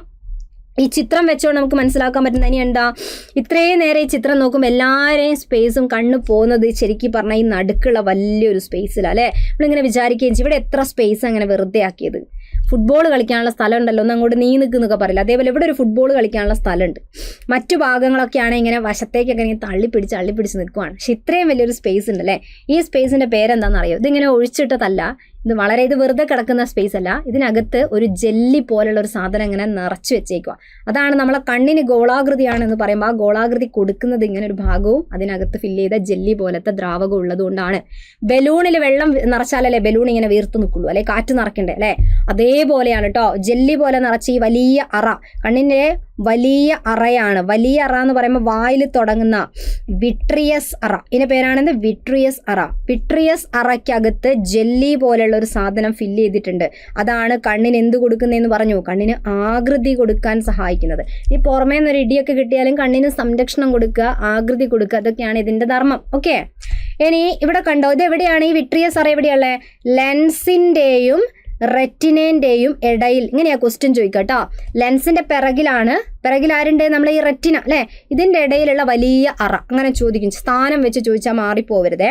ഇനി ലെൻസിന്റെ മുന്നിൽ കണ്ട അവിടെ ഒരു കുഞ്ഞ് സ്പേസ് കണ്ടില്ലേ, ഇത് അവിടെ ഒരു സ്പേസ് ഉണ്ട്. ലെൻസിന്റെ മുന്നിൽ കോർണിയന്റെയും ലെൻസിന്റെയും ഇടയിൽ അല്ലേ, ഇവിടെ കാണുന്ന ചെറിയൊരു അറയുണ്ട്. ഈ ചെറിയൊരു അറയ്ക്ക് പറയുന്ന പേരാണ് അക്വസ്. എന്താണ്? അക്വസ് അറ എന്നാണ് പറയാം. അക്വസ് അറയിൽ ഒരു ദ്രാവകം നിറഞ്ഞു വരും. എവിടെ നിന്നാണ് വരുന്നത്? ഇതിൻ്റെ തൊട്ടടുത്ത് രക്തപടലമില്ലേ, ഈ രക്തപടലത്തിലെ രക്തത്തിൽ നിന്ന് ഒഴുകി ഇവിടേക്ക് വരുന്ന ഒരു ദ്രാവകം, അക്വസ് ദ്രവം. അതിൽ ഓക്സിജനും പോഷക വസ്തുക്കളൊക്കെ ഉണ്ടാവും. അതാണ് കണ്ണിലേക്ക് ആവശ്യമായിട്ടുള്ള കോശങ്ങൾക്കും ലെൻസിനും ഒക്കെ വേണ്ട ന്യൂട്രിയൻസ് ഒക്കെ കൊടുക്കുക, പോഷക ഘടകം കൊടുക്കുന്ന ഇവിടെ നിന്നാണ്. അപ്പം അക്വസ് അറയിലുള്ള അക്വസ് ദ്രവത്തിൽ നിന്നാണ് ന്യൂട്രിയൻസ് കിട്ടുന്നത്. ഇവിടെ കാണപ്പെടുന്ന ജെല്ലി പോലത്തെ സാധനം എന്ന് വെച്ചാൽ അത് ആകൃതി കൊടുക്കുക. ആ ജെല്ലി പോലത്തെ സാധനം സ്ഥിരമായിട്ട് അവിടെ തന്നെ കാണുന്ന പദാർത്ഥമാണത്. പക്ഷെ അക്വസ് ദ്രവത്തിൽ എന്ന് പറഞ്ഞാൽ രക്തത്തിൽ നിന്ന് ഓക്സിജനും പോഷകങ്ങളുമായിട്ട് അക്വസ് ദ്രവം വരും. എന്നിട്ട് എല്ലാവർക്കും പോഷകം കൊടുത്തു കഴിഞ്ഞാൽ തിരിച്ചവർ രക്തത്തിലേക്ക് തന്നെ കയറിപ്പോവും. പിന്നെയും വീണ്ടും അടുത്ത പ്രാവശ്യം ഇതൊക്കെ ആയിട്ട് വരിക പോവുക അങ്ങനെ ചെയ്യണം. ആര്? ഇവിടെ വരുന്ന ദ്രവം. ചില സമയത്ത് വന്നാൽ പോവില്ല അല്ലേ, ചില ഗസ്റ്റൊക്കെ വന്നാൽ കുറച്ച് കഴിയുമ്പോൾ പോകണ്ടേ അല്ലേ, നമുക്ക് എന്തെങ്കിലും തരാനൊക്കെ ഉണ്ടെങ്കിൽ ബേക്കറി ഐറ്റംസ് ഒക്കെ ഉണ്ടെങ്കിൽ അതൊക്കെ തന്നിട്ട് അവർ പോവാതെ അവിടെ തന്നെ നിന്ന് കഴിഞ്ഞാൽ പിന്നെ ഒരു പ്രശ്നമാവില്ല, ഒരു പ്രഷറാവും. അതേപോലെ ഈ വന്നവർ പോവാതെ ഇവിടെ തന്നെ കെട്ടിക്കിടന്ന് കഴിഞ്ഞാൽ കണ്ണിൻ്റെ മുൻഭാഗത്ത് മർദ്ദം കൂടാൻ തുടങ്ങും. ആ മർദ്ദം കൂടിയിട്ടുണ്ടാകുന്ന അവസ്ഥയ്ക്കാണ് നമ്മൾ ഗ്ലോക്കോമ എന്ന് പറയുന്നത് കേട്ടോ. ഗ്ലോക്കോമ എന്തുമായിട്ട് ബന്ധപ്പെടുക? അക്വസ് ദ്രവത്തിൻ്റെ പുനരാകിരണം തടസ്സപ്പെടുന്നത് കാരണം കണ്ണിനകത്ത് മർദ്ദം കൂടി കാഴ്ച നഷ്ടപ്പെടുന്ന അവസ്ഥയ്ക്ക് പറയുന്ന പേര് ഗ്ലോക്കോമ, നിശബ്ദനായ കാഴ്ചശക്തി അപഹാരി എന്നൊക്കെ നമ്മൾ പറയുന്ന സംഭവം. Okay, ready? അതാണ് ഇതുമായിട്ട് ബന്ധപ്പെട്ട കാര്യം കേട്ടോ. ക്ലിയർ അല്ലേ? അപ്പോൾ കണ്ണിലെ കുറച്ച് ഭാഗമൊക്കെ പരിചയപ്പെട്ട് ഇനി 2 സ്പോട്ടും കൂടെ നമുക്കൊന്ന് നോക്കാം. ഇതാ കണ്ണിലെ നാടീൻ്റെ പേര് പറഞ്ഞു, നേത്രനാടി. ഈ നേത്രനാടി തുടങ്ങുന്ന ഈ സ്പോട്ടിൽ ഇതാ ഇവിടെ ഈ ഒരു സ്പോട്ട്. ഈ സ്പോട്ടിൽ റോഡ് കോശം, കോൺകോശം ഈ പേരുള്ള പ്രകാശഗ്രാഹി കോശങ്ങൾ ഒന്നും തന്നെ ഇല്ല, ഒന്നുമില്ലാത്തൊരു സ്പോട്ടാണല്ലേ. ചിലപ്പോൾ ആ പേരൊക്കെ പറയുമ്പോൾ നിങ്ങൾക്ക് അറിയാം, കുറേ പേരൊക്കെ കേട്ട് പരിചയമുള്ളവരാണ്. അതിന് പറയുന്ന പേരാണ് എന്ത്? അന്ധബിന്ദു. ഓക്കെ, എന്താണ്? അന്ധബിന്ദു. നേത്രനാടി ആരംഭിക്കുന്ന ഭാഗം. ഇത്രയും ഈ സ്ലൈഡിൽ എഴുതാനില്ലാത്തതുകൊണ്ടാണ് ഞാൻ റിപ്പീറ്റ് പറയുന്നത്. ആവശ്യമുള്ള ആൾക്കാർ ജസ്റ്റ് പോയിന്റ്സ് ഒക്കെ നോട്ട് ചെയ്യണേ. നേത്രനാടി ആരംഭിക്കുന്ന ഭാഗം, റോഡ് കോശവും കോൺകോശങ്ങളും ഒട്ടും ഇല്ലാത്ത ഭാഗം, അതിൻ്റെ പേരാണ് അന്ധബിന്ദു. കാഴ്ചയില്ലാത്ത ഒരു സ്പോട്ടാണ് കേട്ടോ, കാഴ്ചയില്ലാത്ത. അപ്പോൾ ഈ സ്പോട്ട് ഉള്ളവർക്കൊന്നും അല്ല കാഴ്ചയ്ക്ക് പ്രശ്നം വരെ അന്ധതാന്ന് വെച്ചാൽ ഈ സ്പോട്ട് ഉള്ളവരെന്നല്ല കേട്ടോ, നമ്മളെ എല്ലാവരെയും കണ്ണിലുള്ള സ്പോട്ടാണിത്. ഇങ്ങനെ ഒരു സ്പോട്ട് ഉണ്ട്, അതുകൊണ്ട് അതിൻ്റെ പേര് നമ്മൾ പഠിക്കുന്നു. അത് ആ സ്പോട്ട് അവിടെ ഉണ്ടെന്ന് വെച്ച് നമുക്ക് കാഴ്ച പ്രശ്നമൊന്നും ഉണ്ടാകുന്ന അതുകൊണ്ടൊന്നും അല്ല. ഓക്കെ, അപ്പോൾ അതിൻ്റെ പേരാണ് അന്ധബിന്ദു. ഇനി ഈ ഒരു സ്പോട്ട് അല്ലാതെ കണ്ണിൽ വേറൊരു സ്പോട്ട് ഉണ്ട്. വേറൊരു സ്പോട്ട് എന്ന് പറയുമ്പോൾ ഈ അന്ധബിന്ദുവിനൊക്കെ അടുത്തായിട്ട് എന്ന് വെച്ചാൽ ഫോർ എക്സാമ്പിൾ ഇപ്പോൾ ഇവിടെയാണെന്ന് വിചാരിക്കും, ഇവിടെ ഒരു സ്പോട്ട് ഉണ്ട് റെറ്റിനയിൽ. അന്ധബിന്ദുവിനൊക്കെ അടുത്തായിട്ട് നേത്രനാടി ആരംഭിക്കുന്നതല്ല, അല്ലാത്ത റെറ്റിനിലെ വേറൊരു സ്പോട്ട്. അവിടുത്തെ പ്രത്യേകത എന്ന് വെച്ചാൽ കോൺകോശങ്ങൾ ധാരാളം ഉണ്ട്. റോഡ് കോശത്തിൻ്റെ എണ്ണം കുറവായിരിക്കും, ഇനി ചിലപ്പോൾ ആബ്സെൻ്റ് ആയിരിക്കാം. പക്ഷെ കോൺകോശം ധാരാളം കാണപ്പെടുന്ന ഈ ഒരു സ്പോട്ടിൻ്റെ പേരാണ്, നേരെ ഓപ്പോസിറ്റ്, നേരത്തെ പറഞ്ഞതിൻ്റെ ഓപ്പോസിറ്റാണ്, ഇതിൻ്റെ പേരാണ് പീതബിന്ദു. എന്താ പറയുക? പീതബിന്ദു എന്നാണ് പറയുക കേട്ടോ. പീതബിന്ദുവിന് യെല്ലോ സ്പോട്ട് എന്ന് പറയാം, ഇംഗ്ലീഷിൽ നമ്മളെ യെല്ലോ സ്പോട്ട് എന്ന് പറയാം. ഒരു പേരും കൂടെ ഉണ്ട് പഠിച്ചു വെച്ച്, അതിൻ്റെ പേരാണ് മാക്യുല. എന്താണ്? മാക്യുല. പുതിയ ബുക്കിൽ ഇങ്ങനെ കൊടുത്തിട്ടുണ്ട്, മാക്യുല. കോൺകോശം ധാരാളം കാണപ്പെടുന്ന ഭാഗം, കണ്ണിൽ ഏറ്റവും കാഴ്ചയുള്ള സ്പോട്ടാണിത്. ഇപ്പോൾ നമ്മളൊരു ചെറിയ സംഭവം കാണുമ്പോൾ നമ്മൾ ക്ലിയർ അല്ലേ, നമ്മളിങ്ങനെ സൂക്ഷിച്ച് നോക്കും അല്ലേ, ഇങ്ങനെ സൂക്ഷിച്ച് നോക്കുമ്പം ഇമേജ് പോയിട്ട് നേരെ സ്ട്രെയിറ്റ് ഇവിടെയാണ് വീഴുക. അപ്പം അങ്ങനെ ക്ലിയർ ആയി വരും. അപ്പോൾ കണ്ണിലെ പ്രതിബിംബത്തിന് ഏറ്റവും തെളിമയുള്ള ഭാഗം. ഓക്കെ, കോൺകോശം ധാരാളം കാണപ്പെടുന്ന സ്പോട്ട്, ഏറ്റവും നല്ല കാഴ്ചയുള്ള സ്പോട്ട്, അതാണ് ഇത് പീതബിന്ദു. വസ്തുക്കളെ സൂക്ഷിച്ചു നോക്കുമ്പോൾ പ്രതിബിംബം പതിക്കുന്ന സ്പോട്ട്. ഇങ്ങനെ പല പേര് ചോദിച്ചാലുള്ള ആൻസർ ആണ് എന്ത്? പീതബിന്ദു അഥവാ മാക്യുല കേട്ടോ. മാക്യുല എന്നുള്ള വാക്ക് മറക്കരുത്, മാക്യുല എന്നാണ് പറയാം. ക്ലിയർ അല്ലേ? ഓക്കെ. അപ്പോൾ നമ്മൾ അത്യാവശ്യം കുറച്ച് പോയിന്റ് ഒക്കെ ജനറലി ഒരു കണ്ണിനെ പറ്റി പറയുന്ന സമയത്ത് അറിയേണ്ട ബേസ് ആയിട്ടുള്ള കുറച്ച് കാര്യങ്ങളൊക്കെ പറഞ്ഞു. പിന്നെ നമ്മൾ പുതിയ ബുക്കിലേക്ക് വരുമ്പോൾ കുറച്ചും കൂടെ ടേംസും കാര്യങ്ങളും ഒക്കെ ഉണ്ട്. അപ്പോൾ അതൊക്കെ ഒന്ന് ചെക്ക് ചെയ്ത് നോക്കാം. ഓക്കെ, അപ്പോൾ ഈ ചിത്രത്തെ പറഞ്ഞാൽ ക്ലിയർ അല്ലേ? ഇനി ഈ ചിത്രത്തിന്റെ മുകളിൽ കളിച്ചു കഴിഞ്ഞാൽ നമുക്ക് ആകെ കൺഫ്യൂഷനാവും. അതുകൊണ്ട് ഇതാ ആദ്യം പഠിച്ചതായിരുന്നു 3 പാളി: ദൃഢപടലം, രക്തപടലം, ദൃഷ്ടിപടലം അല്ലേ. ഇപ്പോൾ ഇവിടെ 1-2 പോയിന്റ് ഇവിടെ കൊടുത്താൽ നിങ്ങൾക്ക് യൂസ്ഫുൾ ആവും. കണ്ണിന് ഉറപ്പ് കൊടുക്കുന്ന, ദൃഢത നൽകുന്ന വെളുത്ത നിറമുള്ള ബാഹ്യപാളിക്ക് പറയുന്ന പേരാണ് ദൃഢപടലം. യോജക കലയാൽ നിർമ്മിച്ചിരിക്കുന്ന സാധനമാണ്, കണക്റ്റീവ് ടിഷ്യൂ, യോജക കല കൊണ്ടാണ് ഇത് നിർമ്മിച്ചിരിക്കുന്നത്. രക്തപടലം, ധാരാളം രക്തക്കുഴൽ കാണപ്പെടുന്ന നടുക്കുള്ളൊരു പാളിയാണ് രക്തപടലം അല്ലെ. ദൃഷ്ടിപടലം എന്ന് പറഞ്ഞാൽ എന്താ? ആന്തരപാളിയാണ്. പ്രകാശഗ്രാഹികൾ കാണപ്പെടുന്നു. പ്രകാശഗ്രാഹി എന്ന് പറഞ്ഞാൽ ഏതാ? റോഡ് കോശവും കോൺകോശവുമാണ് പ്രകാശഗ്രാഹി എന്ന് പറയുന്നവർ അല്ലേ. ഓക്കെ അല്ലേ? റെഡി? യെസ്. ഇനി റോഡ് കോശവും കോൺകോശത്തിന്റെ വ്യത്യാസമൊക്കെ ചിലപ്പോൾ ഇങ്ങനെ ആ പോയിന്റ് എന്താ പറയാത്തേന്ന് വിചാരിക്കുന്നുണ്ട്. ആ പോയിന്റ് ഒക്കെ പറയാം. പുതിയ ബുക്കിലുള്ള ടെക്സ്റ്റിലേക്ക് വരുമ്പോൾ എങ്ങനെയാണെന്നറിയോ? പുതിയ ബുക്കിലെ ടെക്സ്റ്റ് എന്നല്ല, പുതിയ ബുക്കിലുള്ള ചിത്രത്തിലേക്ക് വരുമ്പോൾ ഇങ്ങനെ ഒരു ചിത്രമാണ് കൊടുത്തത്. ഇത് മൊത്തത്തിൽ ലാബലിംഗ് കാണുമ്പോൾ കിളി പോവരുത്. ഇതിലുള്ള എല്ലാം നമ്മൾ പറഞ്ഞു കഴിഞ്ഞിട്ടുണ്ട്, എല്ലാ പോയിന്റും നമ്മൾ പറഞ്ഞു. ഇവിടെ കണ്ടോ, പീതബിന്ദു, മാക്യുല എന്നുള്ള വാക്ക് കൊടുത്ത്, അതാ ഞാൻ പറഞ്ഞ മാക്യുല എന്ന് പഠിച്ചു കേട്ടോ. സീലിയറി പേശി, ഐറിസ്, പ്യൂപ്പിൾ, ലെൻസ്, എക്വസറ, എല്ലാ സാധനവും പറഞ്ഞു അല്ലേ. പിന്നെ ലാസ്റ്റ് ഇവിടെ ഒരു ചിത്രം കൊടുത്തിട്ടുണ്ട്. ഇതെന്താന്ന് വെച്ചാൽ പുതിയ ബുക്കിലേക്ക് വരുമ്പം റെറ്റിന എന്ന് പറയുന്ന ഉള്ളിലുള്ള പാളീനെ പിന്നെയും 3ആയി മുറിച്ചിട്ട് പഠിപ്പിക്കുന്നുണ്ട്. അപ്പോൾ ആ പേരും കൂടെ ഒന്ന് നമുക്ക് നോട്ട് ചെയ്ത് വെക്കട്ടെ. റെറ്റിനേനെ വീണ്ടും ഭാഗിച്ച് 3 ഭാഗമാക്കി മാറ്റിയിട്ട് ഗാംഗ്ലിയോൺ കോശപാളി, ബൈപോളാർ കോശപാളി, പ്രകാശഗ്രാഹികളുടെ പാളി ഇങ്ങനെയാക്കി ഡിവൈഡ് ചെയ്തു. നമ്മൾ പറഞ്ഞല്ലേ റെറ്റിനേന്റെ മുകളിലാണ് പ്രകാശഗ്രാഹി കാണുക എന്നുള്ളത്. അപ്പോൾ ഇത് റെറ്റിന എന്ന് വിചാരിക്കുക, ഇത് റെറ്റിന എന്ന് പറയുന്ന ഒരു ഭാഗമാണ്.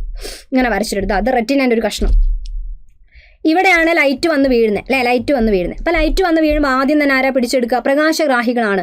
അപ്പോൾ ഈ പ്രകാശഗ്രാഹികൾ കാണപ്പെടുന്ന പാളി എന്ന് പറയുന്നത് ഇതാണെന്ന് വിചാരിക്കും, ഇതാണ് ഒന്നാമത്തത്. ഇവർ ചിത്രത്തിലിതാ ഇതൊന്ന്, ഇവരാ പിടിച്ചെടുക്കുക. ഇവർ പിടിച്ചെടുത്തിട്ട് നേരെ എന്ത് ചെയ്യും?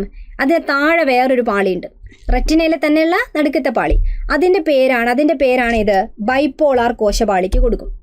ബൈപോളാർ കോശപാളിയാണ് നേരെ അത് അടുത്ത സ്ഥലത്തേക്ക് കൊടുക്കുക. അതാണ് 3ാമത്തേന്ന് വിചാരിക്കാം. അപ്പം 3ാമത്തെ ഭാഗത്തേക്ക് കൊടുക്കും. 3ാമത്തേൻ്റെ പേരാണ് ഗാംഗ്ലിയോൺ കോശപാളി. അവിടെ നിന്നാണ് നേത്രനാടി ബ്രെയിനിലേക്ക് കൊണ്ടുവന്നത്. ക്ലിയർ ആണോ പറഞ്ഞത്? അപ്പം റെറ്റിന ഏറ്റവും ഉള്ളിലുള്ള പാളിയാണ്. റെറ്റിനെ വീണ്ടും 3 ഭാഗങ്ങളാക്കി നമ്മൾ ഡിവൈഡ് ചെയ്യുമ്പം ആദ്യം ലൈറ്റ് വന്ന് വീഴുമ്പോൾ പ്രകാശഗ്രാഹികളുടെ പാളി ഇതാ ഒന്നാമതായിട്ടുണ്ട്. അതിൻ്റെ താഴത്തായിട്ടുള്ള നടുക്ക് കാണപ്പെടുന്ന പാളി എന്ന് പറയുമ്പം അതേതാണ് ബൈപോളാർ കോശപാളി അല്ലേ, ഈ ഒരു സാധനം രണ്ടാമത്തത്. അവരെടുത്ത് ഏറ്റവും ഉള്ളിലേക്ക് എത്തുന്നു, അതാണ് ഏത്? ഗാംഗ്ലിയോൺ കോശപാളി. ഇവിടെ നിന്നാണ് നേത്രനാടി വഴി കയറിപ്പോകുന്നത്. അപ്പോൾ ജസ്റ്റ് ഒന്ന് ഡീറ്റെയിൽ ആയിട്ട് കൊടുത്തു എന്നേ ഉള്ളൂ. അപ്പോൾ ഈ പേര് കേട്ടാൽ ഇത് റെറ്റിനേൻ്റെ തന്നെ 3 ഭാഗങ്ങളാണ് എന്ന് നോട്ട് ചെയ്ത് വെച്ചേക്കാം. ബാക്കി കാര്യങ്ങളൊക്കെ നമ്മൾ പഠിച്ചതൊക്കെ ആയിട്ട് തന്നെ റിലേറ്റഡ് ആയ കാര്യങ്ങളാണ് പറയുന്നത്. പിന്നെ പുതിയ ബുക്കിൽ ഇങ്ങനെ ഒരു ടേബിൾ ഉണ്ട്, നിങ്ങൾക്ക് എന്തായാലും വളരെ യൂസ്ഫുൾ ആവും ഈ സാധനം എന്ന് വെച്ചാൽ. ഇതവിടെ ഉണ്ട് കേട്ടോ. ദൃഢപടലം ബാഹ്യപാളിയാണ്, കണ്ണിന് ഉറപ്പും സംരക്ഷണവും നൽകുന്നു. ഓക്കെ, ഇതൊക്കെ പോസ് ചെയ്ത് വെച്ച് നിങ്ങൾ എഴുതിയാലും മതി കേട്ടോ. അറിയാത്ത കാര്യങ്ങൾ നോട്ട് ചെയ്യണം. അല്ലെങ്കിൽ 10ാം ക്ലാസ്സിൻ്റെ പുതിയ SCERT ടെക്സ്റ്റിൻ്റെ PDF നോക്കിയാൽ മതി. അതിൽ നിങ്ങൾക്ക് സുഖമായിട്ട് ഈ കാര്യങ്ങളൊക്കെ കിട്ടും കേട്ടോ. അപ്പോൾ കോർണിയ ഏതിൻ്റെ ഭാഗം? ദൃഢപടലത്തിൻ്റെ ഭാഗമായിട്ട് കോർണിയനെ പഠിക്കാം.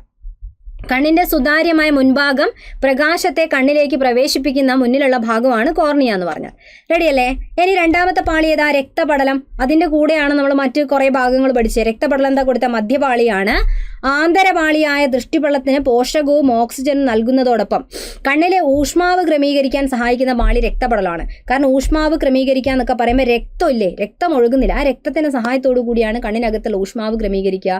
കണ്ണിന്റെ ഉള്ളിലുള്ള ദൃഷ്ടിപടലത്തിനാണ് അവിടെയുള്ള കോശങ്ങൾക്ക് പോഷകങ്ങളൊക്കെ കൊടുക്കുക. ഇതിനൊക്കെ ആരാ സഹായിക്കുന്നത്? രക്തപടലമാണ്. കണ്ണിന്റെ എല്ലാ ഭാഗങ്ങൾക്കും പോഷക ഘടകങ്ങൾ കൊടുക്കുന്നത് രക്തപടലത്തിലെ രക്തം ആണ്. ഇതിന്റെ 3 ഭാഗം ഏതാ? മുന്നിലേക്ക് എത്തുമ്പോൾ നമ്മൾ സീലിയറി പേശി ഉണ്ട് എന്ന് പറഞ്ഞു അല്ലെ. ചിത്രം ഒന്നിങ്ങനെ ഇടയ്ക്ക് ആലോചിച്ച് നോക്കിയാൽ മതി. ഇവിടെ വരെ എത്തുന്ന സമയത്ത് ഇവിടെ എത്തുമ്പോഴാണ് എന്ത്? സീലിയറി പേശിയായിട്ട് മാറുന്നത് അല്ലെ. അപ്പൊ സീലിയറി പേശീനെ പഠിക്കണം. ഐറിസ് ഇവിടെ നമ്മൾ പറയും, സ്നായുക്കൾ പറയാം, ലെൻസ് പറയാം. ഇത്രയും ഭാഗം രക്തപടലത്തിന്റെ ഭാഗമായിട്ട് അങ്ങ് ചേർത്ത് പഠിച്ചാൽ നമുക്ക് എളുപ്പമാണ് കേട്ടോ. ഇതാ നോക്കുക, സീലിയറി പേശി ലെൻസിന്റെ വക്രത വ്യത്യാസപ്പെടുത്തുന്ന പേശി. പ്രീവിയസ് ചോദിച്ച ക്വസ്റ്റൻ ആണ് കേട്ടോ. ലെൻസിനെ വലുതാക്കാനും ചെറുതാക്കാനും സഹായിക്കുന്ന ഇവരാണ്. അതുകൊണ്ടാണ് നമുക്ക് ഒരു സ്ഥലത്ത് ഇരുന്നുകൊണ്ട് ഇവിടെ ഉള്ളതും ദൂരെ ഉള്ളതും കാണാൻ പറ്റുന്നത്. ഇനി ഐറിസ് എന്തായിരുന്നു? ഐറിസ് കണ്ണിലെ നിറമുള്ള ഭാഗം. പ്രകാശത്തിന്റെ തീവ്രതയ്ക്കനുസരിച്ച് ഐറിസിലുള്ള 2 തരം പേശികളാണ് പ്യൂപ്പിളിന്റെ വലിപ്പം ക്രമീകരിക്കുന്നത് അല്ലെ. ആ 2 പേശിയുടെ പേര് ഞാൻ ഇവിടെ എഴുതാണ്. വലയ പേശി എന്ന് പറയുന്ന പേശിയും റേഡിയൽ പേശി എന്ന് പറയുന്ന പേശിയും കൂടെ ചേർന്നിട്ടാണ് ആ പരിപാടി ചെയ്യുന്നത് കേട്ടോ. ഓക്കെ അല്ലേ? പ്രകാശത്തിന്റെ അളവ് നിയന്ത്രിക്കും. ഐറിസിന് കളർ കൊടുക്കുന്ന ആരാ? മെലാനിൻ ആണ്. മെലാനിൻ ഐറിസിന് നിറം നൽകുക എന്ന് മാത്രമല്ല, കണ്ണിലേക്ക് വരുന്ന അൾട്രാ വയലറ്റ് കിരണങ്ങളെ ആഗിരണം ചെയ്ത് കണ്ണിനെ സംരക്ഷിക്കാനും ആർക്ക് പറ്റും? മെലാനിൻ ഐറിസ് സഹായിക്കും കേട്ടോ. കണ്ണിലെ ലെൻസ് എങ്ങനെയാ? ഏത് ലെൻസാ? കോൺവെക്സ് ലെൻസ് ആണ് അല്ലെ. കോൺവെക്സ് ലെൻസാന്ന് പറഞ്ഞു. അപ്പൊ ഇതെപ്പോഴും ചോദിക്കുന്ന പ്രീവിയസ് ഒക്കെ ചോദിച്ച ക്വസ്റ്റൻ ആണ്. നമ്മളെ കണ്ണിൽ വീഴുന്ന പ്രതിബിംബത്തിന്റെ പ്രത്യേകത. നമ്മളിപ്പോൾ ഒരു സാധനം നോക്കുക. ഞാനിപ്പോൾ മുന്നിൽ എന്തെങ്കിലും ഒരു ഒബ്ജക്റ്റ് നോക്കുകയാണ്. ഞാൻ നോക്കുന്ന ഒബ്ജക്റ്റ് യഥാർത്ഥത്തിനേക്കാളും ചെറിയ സൈസായിട്ട് എൻ്റെ കണ്ണിൽ വീഴുന്നത്. കണ്ണിൽ ഇമേജ് ഇപ്പോൾ നമ്മളൊരു ക്യാമറ ഉപയോഗിച്ചൊരു ഫോട്ടോ എടുക്കാൻ, അപ്പോൾ ആ ഫോട്ടോ നമ്മൾ ഒറിജിനൽ കാണുന്നതിനേക്കാളും ചെറിയ സൈസാണെന്ന് വിചാരിക്കാം. നേരെ നിൽക്കുന്ന സാധനം തലകുത്തിയിട്ടുള്ള ഇമേജാണ് നമുക്ക് കിട്ടുന്നതെന്ന് വിചാരിക്കാം. ഓക്കെ, അതേപോലെയാണ് നമ്മളെ കണ്ണിൽ പതിക്കുന്ന പ്രതിബിംബം എന്ന് പറഞ്ഞാൽ വസ്തുവിനേക്കാൾ ചെറുത്, തലകീഴായിട്ട് തലതിരിഞ്ഞ ഇമേജാണ് ശരിക്കും നമ്മളെ കണ്ണിൽ വീഴുന്നത്. പിന്നെന്താ? യഥാർത്ഥം എന്ന് പറഞ്ഞാൽ ശരിക്കും നമുക്ക് ഒരു സ്ക്രീനിൽ പതിപ്പിക്കാൻ പറ്റുന്ന രീതിയിലുള്ള ഒരു പ്രതിബിംബം. അതിനെയാണ് നമ്മൾ യഥാർത്ഥം എന്ന് പറയാം. റിയൽ, ഇൻവേർട്ടഡ് ആൻഡ് സ്മോൾ, ഈ 3 പ്രത്യേകതയുള്ള ഇമേജാണ് നമ്മളെ റെറ്റിനയിൽ വീഴുന്നത് കേട്ടോ. അപ്പോൾ ചോദിക്കുന്ന ക്വസ്റ്റൻ ആണ്, റെറ്റിനയിൽ പതിക്കുന്ന പ്രതിബിംബത്തിന്റെ പ്രത്യേകത ചെറുതായിരിക്കും. വസ്തുവിന്റെ ചെറുതും യഥാർത്ഥവും തലകീഴായതുമായ പ്രതിബിംബമാണ് നമ്മളെ റെറ്റിനയിൽ രൂപപ്പെടുക. പിന്നെ ഇതിനെ എങ്ങനെയാണ്? പക്ഷേ നമ്മൾ യഥാർത്ഥം തന്നെയല്ലേ കാണുന്നത്, ചെറുതായിട്ടൊന്നും അല്ലല്ലോ. അപ്പോൾ ഇവരെ നമ്മളെ നേത്രനാടി പിടിച്ചെടുത്ത് ബ്രെയിനിൽ കൊണ്ടുപോകുമ്പം അവിടെ വെച്ചിട്ട് ഇതൊക്കെ ഒന്ന് അനലൈസ് ചെയ്തിട്ട് സെറ്റാക്കിയിട്ട് നമുക്ക് ഒറിജിനൽ സൈസ് ആക്കി തരുന്നതാണ്. അപ്പോൾ തലകീഴാനൊക്കെ നിവർത്തി ഒറിജിനൽ സൈസൊക്കെ സെറ്റ് ചെയ്തിട്ട് നമുക്ക് ആ ഒരു ഫീല് നമുക്ക് ഉണ്ടാക്കി തരും. റെറ്റിനയിൽ വീഴുമ്പോൾ ഉള്ള പ്രത്യേകത ചെറുത്, തലകീഴായത്, യഥാർത്ഥം. അത് പഠിച്ചു വെച്ചിട്ടോ ചോദിക്കുന്നതാണേ. റെഡിയല്ലേ? ക്ലിയർ. പിന്നെ ലെൻസിനെ സ്ഥാനത്ത് ഉറപ്പിച്ച് നിർത്തുന്നത് ആരാ? സ്നായുക്കൾ അഥവാ ലിഗമെന്റ്. അത്രയും കിട്ടി. ഇനി അടുത്ത പാളിയായിരുന്നു ഇത്? ദൃഷ്ടിപടലം അല്ലെ. റെറ്റിന ആന്തരപാളിയാണ്. പ്രകാശഗ്രാഹി കോശങ്ങളെ കാണുന്നത് ഇവിടെയാണ്. പ്രതിബിംബം രൂപപ്പെടുന്ന പാളി ഏതാണ്? ദൃഷ്ടിപടലമാണ്. അപ്പൊ ഇങ്ങനെയുള്ള പോയിന്റ് ഒക്കെ നോട്ട് ചെയ്യട്ടോ. ഇതിനെ വീണ്ടും നമ്മൾ 3ആക്കി തരംതിരിച്ചിട്ടുണ്ടായിരുന്നു. പ്രകാശഗ്രാഹികളുടെ പാളി, ബൈപോളാർ കോശപാളി, ഗാംഗ്ലിയോൺ കോശപാളി എന്നിങ്ങനെ റെറ്റിനേനെ വീണ്ടും ഡിവൈഡ് ചെയ്തു. സിമ്പിൾ, ആ പേരൊന്ന് പഠിച്ചാൽ മതി. ബാക്കിയൊക്കെ നമ്മൾ പഠിച്ചു തന്നെയാണ്. റെറ്റിനയിൽ പ്രകാശഗ്രാഹികളായിട്ടുള്ള റോഡ് കോശവും കോൺ കോശവും കാണപ്പെടുന്നു അല്ലെ. അപ്പൊ 2 തരം കോശങ്ങൾ എന്തിനാ 2 തരം കോശങ്ങൾ? റോഡ് കോശവും കോൺ കോശവും. കാരണം നമ്മളെ കണ്ണിൽ വരുന്ന ലൈറ്റിന്റെ അളവ് എപ്പോഴും ഒരേപോലെയല്ല.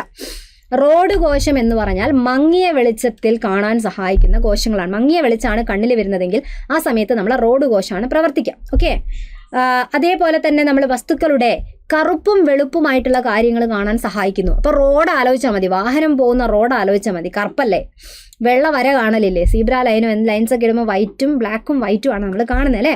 അപ്പോൾ ആലോചിച്ചാൽ മതി, റോഡ് കോശം ഇരുണ്ട വെളിച്ചത്തിലും കറുപ്പിലും വെളുപ്പിലും തിരിച്ചറിയാനാണ് സഹായിക്കുന്നത്. അപ്പോൾ കോൺകോശം നേരെ ഓപ്പോസിറ്റ്. മങ്ങിയ വെളിച്ചാണെങ്കിൽ തീവ്രപ്രകാശം, കണ്ണിലെ തീവ്രപ്രകാശം വരുമ്പോൾ നല്ല ലൈറ്റുള്ള സമയത്ത് കോൺകോശമാണ് പ്രവർത്തിക്കുക കേട്ടോ. അപ്പോൾ കോൺകോശം തീവ്രപ്രകാശത്തിലെ കാഴ്ചയെ സഹായിക്കുന്നു. പിന്നെ കളർഫുൾ, ബ്ലാക്ക് ആൻഡ് വൈറ്റ് ആണ് മറ്റേതെങ്കിൽ ഇത് കളർഫുൾ. ഓക്കെ, കളർഫുൾ വിഷൻ നമുക്ക് തരുന്നത്, വർണ്ണക്കാഴ്ച നൽകുന്നത് ആരാ? കോൺകോശം. അത് തന്നെയാണ് 2 ടൈപ്പ് കോശങ്ങൾ കാണപ്പെടുന്നത്. ബൈപോളാർ കോശപാളി എന്താ ചെയ്യുന്നത്? ഇവര് ലൈറ്റ് കൂടുതലാണോ കുറവാണോ നോക്കി റോഡ് കോശവും കോൺകോശമൊക്കെ വർക്ക് ചെയ്ത് പിടിച്ചെടുക്കും. എന്നിട്ട് നേരെ ബൈപോളാർ കോശപാളിൻ്റെ അടുത്ത് കൊടുക്കും. അപ്പോൾ പ്രകാശഗ്രാഹിയിൽ നിന്ന് ബൈപോളാർ കോശ കോശപാളി പിടിച്ചിട്ട് അതിൻ്റെ ഉള്ളിലേക്ക് കൊടുക്കുക എന്നുള്ളതാണ്. ഇടനിലക്കാരനായി നിൽക്കുക എന്നുള്ളതാണ് ഈ പാളിയുടെ ധർമ്മം. ഓക്കെ, ഗാംഗ്ലിയോൺ കോശങ്ങളിലേക്ക് സന്ദേശം കൈമാറും. അപ്പോൾ ഗാംഗ്ലിയോൺ കോശമാണ് എന്ത് ചെയ്യുന്നത്, അവിടെ നിന്ന് നേത്രനാടിക്ക് കൊടുക്കുന്നത്. നേത്രനാടി വഴി അത് ബ്രെയിനിലേക്ക് പോയിട്ട് നമുക്ക് എന്താണോ വേണ്ടത് ആ സംഭവങ്ങൾ കാണുന്നു. ക്ലിയർ അല്ലേ? സിമ്പിൾ, അത്രയാണ് ഉള്ളത്. പിന്നെ നമ്മളിപ്പോൾ നേരത്തെ പറഞ്ഞതിൽ ഏത് പോയിന്റാ? യെസ്, ഈ പറഞ്ഞില്ലേ അക്വസ് അറ, വിട്രിയസ് അറ, ഈ കാര്യങ്ങൾ പറഞ്ഞു. കണ്ണിനകത്ത് കാണപ്പെടുന്ന 2 പ്രധാനപ്പെട്ട അറകൾ അല്ലെ, വലിയ അറ ഏതായിരുന്നു? വിട്രിയസ് അറയാണ്. ചെറുതേതാ? അക്വസ് അറ. ഓക്കെ, കൊടുത്തിട്ടുണ്ട്, ഇവിടെ കൊടുത്ത് കാണാം. കണ്ണിലെ 2 അറകളാണുള്ളത്. കോർണിയയ്ക്കും ലെൻസിനെയും സ്ഥാനം പഠിക്കണം കേട്ടോ. ചിത്രം മനസ്സിലുണ്ടെങ്കിലേ പറ്റൂ. കണ്ണൊക്കെ പഠിക്കുമ്പോൾ ചിത്രം വെച്ചിട്ട് തന്നെ പഠിക്കാൻ ശ്രമിക്കുക. അങ്ങനെയാണെങ്കിൽ സുഖമാണ്. എങ്ങനെ ചോദിച്ചാലും നിങ്ങൾക്ക് ആൻസർ ചെയ്യാൻ പറ്റും. അപ്പോൾ ലെൻസിനും ഈ പറഞ്ഞിരിക്കുന്ന കോർണിയയ്ക്കും ഇടയിലുള്ളത് അക്വസ് അറയാണ്. അവിടെ ജലസദൃശ്യമായ വെള്ളം പോലെയുള്ള അക്വസ് ദ്രവമാണ് ഇവിടെ ഉള്ളത്. പിന്നെ ഇതെന്താണ്? ടിഷ്യൂ ദ്രവം പോലെ രക്തത്തിൽ നിന്ന് ഊറിയിറങ്ങുന്നതാണ്. എന്നിട്ട് രക്തത്തിലേക്ക് തന്നെ ആഗിരണം ചെയ്യപ്പെടുകയും വേണം. പോഷകങ്ങൾ കൊടുക്കാൻ വേണ്ടി വരുന്നതാണ്. എന്നിട്ട് അങ്ങോട്ട് പോകണം. അപ്പൊ അക്വസ് അറയിലെ മർദ്ദം ക്രമീകരിക്കുക എന്നത് ഇങ്ങനെയാണ്. അല്ലാന്നുണ്ടെങ്കിൽ ഇനി പോയില്ലെങ്കിൽ എന്ത് ചെയ്യും? മർദ്ദം കൂടും അല്ലെ, മർദ്ദം കൂടും. അപ്പൊ പോഷകവും ഓക്സിജനും ലഭിക്കുന്നത് ഈ ദ്രവത്തിൽ നിന്നാണ്. അപ്പം ഈ പുനരാകിരണം തടസ്സപ്പെട്ടാൽ, പുനരാകിരണം തടസ്സം വന്നാൽ ഉണ്ടാവുന്ന രോഗമാണ് ഏത്? ഗ്ലോക്കോമ എന്ന് പറയുന്ന അവസ്ഥ ഉണ്ടാവുമെന്ന് പറയുമ്പം അക്വസ് ദ്രവത്തിന്റെ കാര്യമായിട്ടാ പറയാം. ഗ്ലോക്കോമ വന്നാൽ നമ്മൾ ലേസർ ശസ്ത്രക്രിയ ചെയ്തിട്ടൊക്കെയാണ് എന്ത് ചെയ്യുക, അത് പരിഹരിക്കുക കേട്ടോ. പിന്നെ ഏതാ? വിട്രിയസ് അറ ലെൻസിന്റെയും റെറ്റിനേന്റെയും ഇടയിലുള്ള വലിയ അറയാണ്. ജെല്ലി പോലുള്ള സുതാര്യമായിട്ടുള്ള സംഭവമാണ്. ആകൃതി കൊടുക്കുക എന്നുള്ളതാണ് ഇവർ ചെയ്യുന്നത്. ഓക്കെ, പിന്നെ ഏതാ? നമ്മൾ അന്ധബിന്ദുവിനെയും പീതബിന്ദുവിനെയും ഒക്കെ ഇവിടെ മെൻഷൻ ചെയ്തിട്ടുണ്ട്. നേത്രനാടി ആരംഭിക്കുന്ന ഭാഗത്താണ് അന്ധബിന്ദു. അവിടെ കാഴ്ചയില്ല. റോഡ് കോശവും കോൺ കോശവും ഒരു കോശവും ഇല്ല. ഓക്കെ, പീതബിന്ദു എന്ന് പറഞ്ഞു കഴിഞ്ഞാൽ അന്ധബിന്ദുവിൻ്റെ അടുത്തായിട്ട് റെറ്റിനയിലുള്ള വേറൊരു സ്പോട്ടാണ്. പിന്നെ അവിടെയാണ് കോൺകോശം ധാരാളം തിങ്ങി ഞെരുങ്ങി കാണുകയാണ്. അതുകൊണ്ടാണ് അവിടെ കാഴ്ചശക്തി കൂടുതൽ. റോഡ് കോശത്തിന്റെ കാര്യം അവിടെ പറയണമെന്നില്ല, വളരെ കുറവ് അല്ലെ, ആബ്സെന്റ് എന്നാ പറയും. കോൺകോശം തിങ്ങി ഞെരുങ്ങി, കോൺകോശം ധാരാളം കാണുന്നു. അങ്ങനെയാ പഠിക്കേണ്ടത്. സ്റ്റേറ്റ്മെന്റ് ആയിട്ട് ഈ എടുത്ത് ചോദിച്ച ക്വസ്റ്റ്യൻ ആണ് കേട്ടോ. കാഴ്ചശക്തി കൂടുതൽ, പ്രതിബിംബത്തിന് ഏറ്റവും തെളിമ, വസ്തുക്കളെ സൂക്ഷിച്ചു നോക്കുമ്പോൾ പ്രതിബിംബം പറയുന്ന ഭാഗം, ഇങ്ങനെയൊക്കെ പറഞ്ഞു കഴിഞ്ഞാൽ ആൻസർ ആണിത്. മാക്യുല അഥവാ പീതബിന്ദു. മാക്യുല എന്നുള്ള വാക്ക് നിങ്ങൾ നിർബന്ധമായിട്ടും പഠിക്കാൻ വേണ്ടിയിട്ട് ശ്രമിക്കുക കേട്ടോ. ഓക്കെ അല്ലേ? യെസ്. പിന്നെ പുതിയ ബുക്കിലേക്ക് വരുമ്പോൾ നമ്മളെ കണ്ണിന്റെ ലെൻസിന്റെ കാര്യം, കണ്ണിന്റെ ലെൻസ് കോൺവെക്സ് ലെൻസ് ആണ്, ഇങ്ങനെ നമ്മൾ പഠിച്ചിട്ടുണ്ടാവും. പക്ഷെ പുതിയ ബുക്കിൽ അത്യാവശ്യം കുറച്ചും കൂടെ കാര്യങ്ങൾ ഇങ്ങനെ ഡീറ്റെയിൽ ആയി കൊടുത്തിട്ടുണ്ട്. ഈ ലെൻസ് ഇത് നമ്മളെ കണ്ണിന്റെ ലെൻസ് ആണ്. ഈ ലെൻസ് എന്ന് പറഞ്ഞാൽ ഗ്ലാസ് പോലെ ഉറപ്പുള്ളതല്ല, അതൊരു പാളിയാണ്, ഒരു സ്ഥലം പോലത്തെ, ഒരു പേപ്പർ പോലത്തെ ഒരു സംഭവമാണ് അല്ലെ. വളരെ നേരത്തെ ഒരു കാര്യമാണ് ഈ ലെൻസ് എന്ന് പറഞ്ഞാൽ. ലെൻസ്, ഈ സാധനം എന്തുകൊണ്ടാണ് നിർമ്മിച്ചിരിക്കുന്നത്? ഈ ലെൻസ്, കണ്ണിന്റെ ലെൻസ് നിർമ്മിച്ചത് എന്തുകൊണ്ടാണ്? എന്ത് വസ്തു കൊണ്ടാണ്? അതൊരു പ്രോട്ടീൻ കൊണ്ട് നിർമ്മിച്ച വസ്തുവാണ് എന്ന് മനസ്സിലാക്കുക കേട്ടോ. ആ പ്രോട്ടീൻ, ലെൻസ് നിർമ്മിച്ചിരിക്കുന്ന മുഖ്യ നിർമ്മാണ ഘടകം എന്ന് പറഞ്ഞാൽ ക്രിസ്റ്റലിൻ എന്ന് പേരുള്ള പ്രോട്ടീനാണ്. പഠിച്ചു വെച്ചോ. കണ്ണിലെ ലെൻസ് നിർമ്മിച്ചിരിക്കുന്ന നിർമ്മാണ ഘടകം പ്രോട്ടീനാണ്.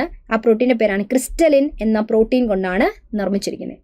പിന്നെ ഈ ചിത്രം ഒന്ന് നോക്കുമ്പോൾ നമുക്ക് മനസ്സിലാവും, ലെൻസിന് ഏറ്റവും പുറമെ കൂടെ കാണപ്പെടുന്ന ഇങ്ങനെ ഒരു കവറിങ് ഉണ്ട് അല്ലേ. അങ്ങനെ ഒരു കവറിങ് നിങ്ങൾക്ക് കാണാൻ പറ്റും. ഇതിൻ്റെ പേര് ക്യാപ്സ്യൂൾ എന്നാണ്. ക്യാപ്സ്യൂൾ, ഈ കവറിങ് ഏറ്റവും പുറമെ കാണുന്ന ഈ ഭാഗത്തിൻ്റെ പേരാണ് ക്യാപ്സ്യൂൾ. ഓക്കെ, ഇതും ഇലാസ്തികതയുണ്ട്. നല്ല ലെൻസിന് ഇങ്ങനെ വലുതാനും ചെറുതാവാനൊക്കെ പറ്റണ്ടേ. വക്രത മാറ്റുക, കർവേച്ചർ മാറ്റുക എന്നാണ് പറയുന്നത്. പിന്നെ കുറേ നാര് കാണുന്നില്ലേ, ഇതാണ് ലെൻസ് നാരുകൾ.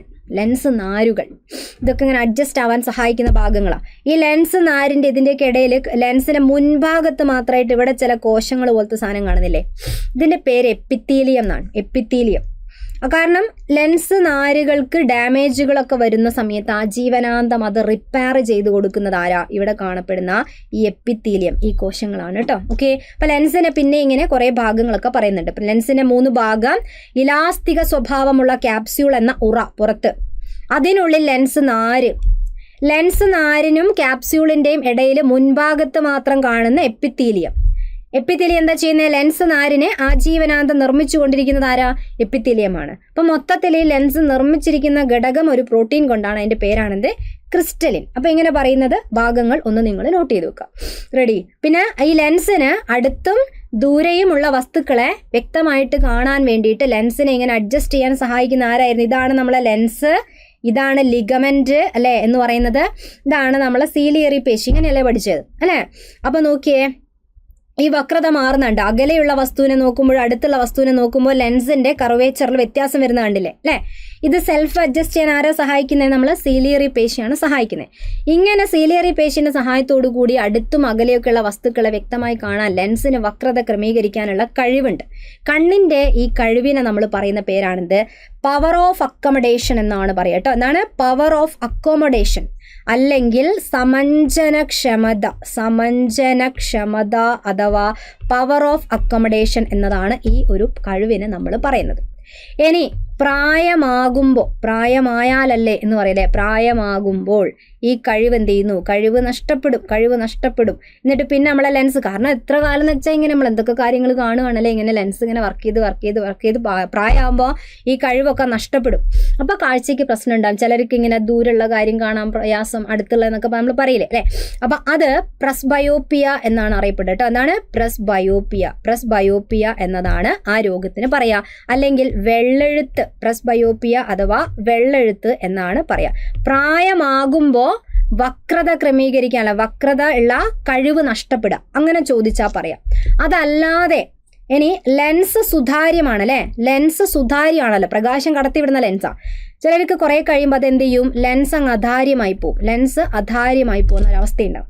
അങ്ങനെ വരുവാണെങ്കിൽ അതിന് പറയുന്ന പേരാണ് തിമിരം. ഓക്കെ, എന്താണ് തിമിരം? കാറ്ററാക്ട് എന്ന് പറയുന്ന അവസ്ഥ, തിമിരം അഥവാ കാറ്ററാക്ട്. അപ്പം നമ്മൾ എന്ത് ചെയ്യാണ്? ശസ്ത്രക്രിയ ചെയ്യാണ് ചെയ്യുക. പ്രസ്ബയോപ്പിയ വന്നാൽ നമ്മൾ ഏതാണോ പ്രശ്നം അതിനനുസരിച്ചിട്ട് ലെൻസ് കണ്ണട യൂസ് ചെയ്യാണ്. അധികം കോൺവെക്സ് ലെൻസ് ഒക്കെ വെച്ചിട്ടൊക്കെ നമ്മൾ പ്രസ്ബയോപ്പിയനൊക്കെ നമ്മൾ പരിഹരിക്കുകയാണ് ചെയ്യുക. എക്സ്ട്രാ കണ്ണട ഗ്ലാസ് ലെൻസ് ഒക്കെ വെച്ചിട്ട് പരിഹരിക്കുകയാണ് ചെയ്യുക. തിമിരമാണെങ്കിലും നമ്മൾ ശസ്ത്രക്രിയ ചെയ്തിട്ട് അധാര്യമായ ലെൻസ് മാറ്റിയിട്ട് വേറെ ആർട്ടിഫിഷ്യൽ ലെൻസ് ഇടുകയൊക്കെയാണ് ചെയ്യുന്നത് തിമിരത്തിൻ്റെ കേസിൽ. അപ്പോൾ കണ്ണിലുള്ള കുറച്ച് രോഗങ്ങളും കാര്യങ്ങളൊക്കെ ഉണ്ട് നമുക്ക് കണക്ട് ചെയ്ത് പഠിക്കാൻ പറ്റുന്നത്. അതേപോലെ തന്നെ നമുക്ക് 2 കണ്ണുണ്ട് അല്ലേ, 2 കണ്ണും കൊണ്ട് നമ്മൾ 2 വസ്തുക്കളിൽ നിന്നുള്ള കാര്യങ്ങൾ 2 കണ്ണിലും വരുന്നുണ്ട്. പക്ഷേ നമ്മൾ വസ്തുവിനെ ഒന്നായിട്ടാണ് കാണുന്നത്. അപ്പോൾ 2 കണ്ണെന്നുള്ള ഇമേജ് 2 കണ്ണിലെ നേത്രനാടി തലച്ചോറ് കൊടുത്തിട്ട് അവിടെ നിന്ന് ഫ്യൂസ് ചെയ്തിട്ടാണ് നമുക്ക് ഒറ്റ വസ്തുവായിട്ട് കാണുന്നത്. അതുകൊണ്ട് ആ വസ്തുവിൻ്റെ 3Dയിൽ യഥാർത്ഥ രീതിയിലൊക്കെ നമുക്ക് കാണാൻ പറ്റും 2 കണ്ണുകൊണ്ട് നോക്കുമ്പോൾ. ആ കഴിവിനെ നമ്മൾ പറയുന്നത് ദിനേത്ര ദർശനം എന്നാണ് പറയുക കേട്ടോ. ദിനേത്ര ദർശനം, ബൈനോക്കുലർ വിഷൻ, ഇംഗ്ലീഷ് പറയുകയാണെങ്കിൽ ബൈനോക്കുലർ വിഷൻ എന്നാണ് പറയുക. Binocular vision. 2 ദൃശ്യങ്ങളും മസ്തിഷ്കത്തിന്റെ പ്രവർത്തന ഫലമായി സംയോജിക്കുമ്പോഴാണ് നമുക്ക് വസ്തുവിന്റെ ത്രിമാനം 3D എന്നുവെച്ചാൽ യഥാർത്ഥത്തിൽ കാണാൻ പറ്റുന്നത്. ഓക്കെ, 2 കണ്ണെന്ന് പോകുന്നുണ്ടെങ്കിലും നമ്മൾ ഒരേ സാധനം 2 ആയിട്ടല്ല 1 ആയിട്ട് തന്നെയാണ് കാണുന്നത്. 3D രൂപത്തിൽ അടിപൊളിയായിട്ട് കാണുന്നു. അതിനെയാണ് നമ്മൾ ദിനേത്ര ദർശനം അഥവാ ബൈനോക്കുലർ വിഷൻ എന്ന് പറയാം. ലെൻസിന് അഡ്ജസ്റ്റ് ആവാനുള്ള കഴിവാണ് സമഞ്ജനക്ഷമത. മാറിപ്പോവരുത് കേട്ടോ. പുതിയ ബുക്കിൽ ഇവിടെ ബൈനോക്കുലർ വിഷനുമായിട്ട് ബന്ധപ്പെട്ടൊരു കാര്യം കൊടുത്തിട്ടുണ്ട്. കണ്ടില്ലേ, 2 കണ്ണിന്റെ ചിത്രം, 2 ഇമേജ് വരുവാണ്. തലച്ചോറാണ്, ഇത് ബ്രെയിനാ. അവിടെ വരുന്ന സമയത്ത് ഉണ്ട് അവിടെ നിന്ന് ഫ്യൂസ് ചെയ്യാണ്, ഇത് കൂടിച്ചേരാണ്. ആ കൂടിച്ചേരുന്ന സ്പോട്ടിന്റെ പേരാണ് ശരിക്കും ഒപ്റ്റിക് കയാസ്മ എന്നാണ് പറയുക കേട്ടോ. ഒപ്റ്റിക് കയാസ്മ. അപ്പോൾ അവിടെ വെച്ചിട്ട് എന്ത് ചെയ്യാണ്? കൂടിച്ചേരാണ്. എന്നിട്ടാണ് നമുക്ക് പറ്റുന്ന ആ ഫ്യൂഷൻ. ഓക്കെ, അപ്പോൾ ബൈനോക്കുലർ ഫ്യൂഷൻ ആണ് നടക്കുന്നത്. 2 കണ്ണെന്നുള്ള വസ്തുവിന്റെ ഫ്യൂഷൻ. അങ്ങനെ നമുക്ക് കിട്ടുന്ന വിഷനാണ് ബൈനോക്കുലർ ഫ്യൂഷൻ നടന്നിട്ട്. അപ്പോൾ ഇവിടെ കൊടുത്ത കണ്ടോ, മസ്തിഷ്കത്തിലെ കാഴ്ചയുടെ കേന്ദ്രമായ വിഷ്വൽ കോർട്ടെക്സിലെത്തുന്നു. അവിടെ വെച്ചിട്ടാണ് എന്ത് ചെയ്യുന്നത്? അവരെ തമ്മിൽ ഫ്യൂസ് ചെയ്യുന്നത്, ഫ്യൂഷൻ നടക്കുന്നത്. 2 കൂടെ ഫ്യൂസ് ചെയ്തിട്ട് നമുക്ക് ഒറ്റൊരു ഇമേജ് ആയിട്ട് അടിപൊളിയായിട്ട് കാണാൻ പറ്റുന്നത് അവിടെ വെച്ചിട്ടാണ്. ക്ലിയർ അല്ലേ? യെസ്. അപ്പോൾ നമ്മൾ കണ്ണിലുള്ള അത്യാവശ്യം കുറച്ച് കാര്യങ്ങളൊക്കെ ഒരു ക്വിക്കായിട്ടുള്ള സമയം കൊണ്ട് മനസ്സിലാക്കിയതാണ്. ഇനിയും കാര്യങ്ങൾ നമുക്ക് പറയണ്ടേ, കണ്ണിൻ്റെ പ്രശ്നവും കാര്യങ്ങളിലൊക്കെ നമുക്ക് കടക്കാനുണ്ട്. ഓക്കെ, റെഡി അല്ലേ? യെസ്. പിന്നെ 1-2 കുഞ്ഞു കാര്യങ്ങൾ പറയുകയാണെങ്കിൽ നമുക്കറിയാം, ഈ കണ്ണിൻ്റെ ഒരുപാട് തകരാറുകൾ പറയാണ്ട്. അതിൽ ഓൾറെഡി തിമിരം എന്താണെന്ന് പറഞ്ഞു, പ്രസ്ബയോപ്പിയ പറഞ്ഞു, ഗ്ലോക്കോമയും പറഞ്ഞു അല്ലേ. പിന്നെയാണ് നമ്മൾ റോഡ് കോശങ്ങളും കോൺകോശങ്ങളും ഒക്കെ പഠിച്ചില്ലേ. ഈ കോൺകോശത്തിന് ജനിതകപരമായിട്ടുള്ള തകരാറ് കാരണം, ജീൻ തകരാറ് കാരണം, ഓക്കെ, ജീൻ തകരാറാണ് കാരണം ചോദിക്കുകയാണ്. ജീൻ തകരാറ് കാരണം പച്ചയും ചുവപ്പും നിറങ്ങൾ തിരിച്ചറിയാൻ പറ്റാത്ത അവസ്ഥ വരും കോൺകോശത്തിന്റെ തകരാറ് കാരണം. കാരണം നമ്മളെ കണ്ണിൽ 3 തരം കോൺകോശമുണ്ട്, പച്ചയ്ക്കും ചുവപ്പിനും അതേപോലെ നീലയും ആയിട്ട്. കാരണം പ്രാഥമിക വർണ്ണങ്ങൾ 3 എണ്ണം. അപ്പം 3 ആളെയും തിരിച്ചറിയാൻ 3 തരം കോൺകോശങ്ങളാണുള്ളത്. അതിൽ പച്ച ചുവപ്പ് നിറങ്ങൾ തിരിച്ചറിയാൻ കാരണമായ കോൺകോശത്തിന് ജീൻ തകരാറ് വരുമ്പം ഉണ്ടാവുന്ന അവസ്ഥയാണ് വർണ്ണാന്തത, കളർ ബ്ലൈൻഡ്നെസ് എന്ന് പറഞ്ഞാൽ. അതിനെ ഡാൾട്ടനിസം എന്ന് നമ്മൾ വിളിക്കാറുണ്ട്. കാരണം ജോൺ ഡാൾട്ടൻ ആണ് അത് വിശദീകരിച്ച വ്യക്തി ആദ്യമായിട്ട്. നമ്മളെ കെമിസ്ട്രിയിലുള്ള ജോൺ ഡാൾട്ടൻ തന്നെ. അപ്പോൾ വർണ്ണാന്തത തിരിച്ചറിയാൻ നമ്മളൊരു ടെസ്റ്റ് നടത്തി നോക്കുകയാണ് ചെയ്യുക. ആ കളറിലുള്ള വസ്തുവിനെ നമുക്ക് വായിക്കാൻ പറ്റുന്നുണ്ടോ? ആ ടെസ്റ്റിൻ്റെ പേരാണ് ഇഷിഹാര ടെസ്റ്റ് എന്നാണ് പറയുക. വർണ്ണാന്ധതേൻ്റെ കാരണം എന്താ? ജീൻ തകരാറാണ് കേട്ടോ. ജീൻ തകരാറാണ് കാരണം.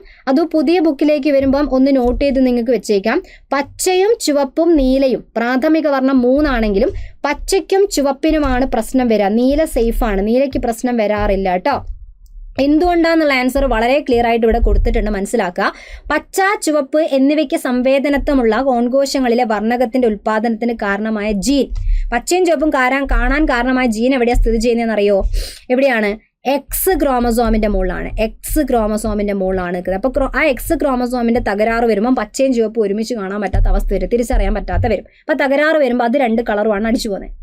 നീല കുഴപ്പമില്ല, കാരണം നീലയ്ക്ക് കാരണമായ ജീൻ എവിടെയാണെന്നറിയോ? 7th ക്രോമസോമിന്റെ മുകളിലാണ്, 7ാമത്തെ ക്രോമസോമിന്റെ മുകളിലാണ്. അതുകൊണ്ടാണ് കാര്യമുള്ളത്.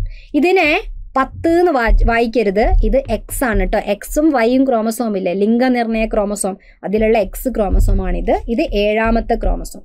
ആകെ 46 ക്രോമസോമാണ് മനുഷ്യനുള്ളത്. 23 ജോഡിയായിട്ട് കാണുന്ന 46 ക്രോമസോം അല്ലേ. അതിൽ 7ാമത്തേൻ്റെ മുകളിലെ തകരാറാണ് നീല കളറ്. ഒക്കെ അവിടെ അതിന് കുഴപ്പമില്ലാത്തതുകൊണ്ട് നീല നമുക്ക് കാണാം, കാരണം അത് അവിടെ ആയതുകൊണ്ടാണ്. എക്സിൻ്റെ മുകളിലാണ് പച്ചയും ചുവപ്പും ഇരിക്കുന്നത്. അപ്പോൾ ആലോചിച്ചാൽ മതി, എക്സ് എന്ന് പറയുമ്പോൾ നമ്മൾ ഇന്നത്തെ കാലത്ത് എക്സ് എന്ന് പറയുമ്പോൾ ചിലർ പഠിച്ചുകൊണ്ടിരിക്കുമ്പോൾ എക്സിൻ്റെ പേരൊക്കെ കേട്ടാൽ മൂട് പോലെ. അപ്പോൾ എക്സ് ആദ്യം എന്താ ചെയ്തത്? പച്ചക്കൊടി കാണിച്ചു. പിന്നെ എക്സ് ആയത് എങ്ങനെയാ? ചുവന്നത് കാണിച്ചപ്പോൾ അല്ലേ എക്സ് ആയത് അല്ലേ, ചുവന്ന സിഗ്നൽ കാണിച്ചപ്പോൾ അല്ലേ അയാൾ എക്സ് ആയിപ്പോയത്. അപ്പം പച്ചയും ചുവപ്പും എക്സ്, നീല ഓക്കെയാണ്, അത് 7 എന്ന് പറഞ്ഞിട്ട് അങ്ങോട്ട് നോട്ട് ചെയ്ത് വെച്ചാൽ മതി. ഓക്കെ അല്ലേ? റെഡി അല്ലേ? യെസ്. പിന്നെ നമ്മൾ കണ്ണിൻ്റെ ഈ തകരാറ് ഒക്കെ വരുന്ന സമയത്ത് നമ്മൾ എപ്പോഴും ഒരു ചാർട്ടും കാര്യങ്ങളൊക്കെ വായിക്കും അല്ലേ. കണ്ണ് ടെസ്റ്റ് ചെയ്യാൻ പോകുന്ന സമയത്ത് വായിക്കുന്ന ഈ സംഭവത്തിൻ്റെ പേരെന്ത്? ഇതിൻ്റെ പേരാണെന്ത്? Snellen chart. Snellen chart Hermann Snellen വികസിപ്പിച്ച ചാർട്ട് ആയതുകൊണ്ടാണ് സ്നെല്ലൻ ചാർട്ട് എന്ന് പറയുന്നത്. ഓക്കെ, 20 അടി അകലെ ഇരുന്നിട്ടാണ് വായിക്കുക, അല്ലെ 6 മീറ്റർ ഒക്കെ ദൂരെ ഇരുന്നിട്ടാണ് വായിക്കുക കേട്ടോ. അല്ല തൊട്ടടുത്ത് ഇരുന്നിട്ട് നമുക്ക് വായിക്കാൻ പറ്റൂല. 7 വരിയിൽ നിന്നൊക്കെ പഴയ ടെക്സ്റ്റിൽ ഉണ്ടായിരുന്നു. 7 വരിയൊന്നുമല്ല, ഇതിൻ്റെ വരിയൊക്കെ വ്യത്യാസമാണ്. ഈ ചിത്രത്തിൽ തന്നെ 11 വരിയൊക്കെ കൊടുത്തിട്ടുണ്ട്. അപ്പോൾ ആ വരി അത്ര ഇമ്പോർട്ടൻ്റ് അല്ല. സ്നെല്ലൻ ചാർട്ടിൻ്റെ വരിയൊക്കെ ഓരോന്നിൽ ഓരോ പോലെ ഉണ്ടാവുക. സ്നെല്ലൻ ചാർട്ടാണ് ഇത്. കാഴ്ചശക്തി പരിശോധിക്കാൻ വേണ്ടിയിട്ടുള്ള സാധനമാണ്. പിന്നെ കാഴ്ച ടെസ്റ്റ് ചെയ്യാൻ പോയാലുള്ള റെറ്റിനോസ്കോപ്പ്, ടോണോമീറ്റർ, ഇഷിഹാര പ്ലേറ്റ് എന്നൊക്കെ പറഞ്ഞാൽ കണ്ണുമായിട്ട് ബന്ധപ്പെട്ടിട്ടുള്ള പ്രശ്നങ്ങൾ ചെക്ക് ചെയ്യാൻ വേണ്ടി ഉപയോഗിക്കുന്നതാണ് കേട്ടോ. പിന്നെ കാഴ്ചയ്ക്ക് പ്രശ്നമുള്ള ആൾക്കാർ ഉപയോഗിക്കുന്ന ലിപിയാണെന്ത്? ബ്രെയിൽ ലിപി. ലൂയിസ് ബ്രെയിൽ വികസിപ്പിച്ചെടുത്തതാണ്. ഫ്രഞ്ചുകാരനായിട്ടുള്ള ലൂയിസ് ബ്രെയിൽ, അദ്ദേഹം അന്ധതയുള്ള ആളായിരുന്നു അല്ലേ. അപ്പം അദ്ദേഹം വികസിപ്പിച്ചെടുത്ത ലിപിയാണ്. പിന്നെ വൈറ്റ് കെയിൻ, അവരുടെ കയ്യിലുണ്ടാകുന്ന ഒരു വെളുത്ത വടി ഉണ്ടാവും അല്ലേ, കാഴ്ച ബുദ്ധിമുട്ടുള്ള ആൾക്കാരെ കയ്യിൽ വൈറ്റ് കെയിൻ, ആ വെളുത്ത വടിയാണ് വൈറ്റ് കെയിൻ. പിന്നെ ടാക്റ്റൈൽ വാച്ച്, ടോക്കിംഗ് വാച്ച്, ഇങ്ങനെയുള്ള വാച്ചുകളൊക്കെ അന്ധരായ ആൾക്കാർ കയ്യിൽ കിട്ടുന്നതാണ്. അവർക്ക് യാത്ര ചെയ്യുന്ന സമയത്തും ഒക്കെ, കാരണം കാണാത്തോണ്ട് ടച്ച് ചെയ്ത് മനസ്സിലാക്കുക, അതിൻ്റെ വോയിസ് റിപ്ലൈ കൊണ്ട് മനസ്സിലാക്കുക, അതിനൊക്കെയുള്ള വാച്ചും സാധനങ്ങളൊക്കെയാണ്. ഇതൊക്കെ ചോദിച്ചിട്ടുണ്ടായിരുന്നേ ക്വസ്റ്റ്യൻ. പിന്നെ വിറ്റാമിൻ എന്റെ കുറവുമായിട്ട് ബന്ധപ്പെട്ടിട്ട് കണ്ണിൽ 2 രോഗങ്ങൾ പഠിക്കാറുണ്ട്. വിറ്റാമിൻ എന്റെ അളവ് കുറയുന്ന സമയത്ത് മങ്ങിയ വെളിച്ചത്തിൽ കാണാൻ പറ്റാത്ത രോഗമാണ് നിശാന്തത അല്ലേ.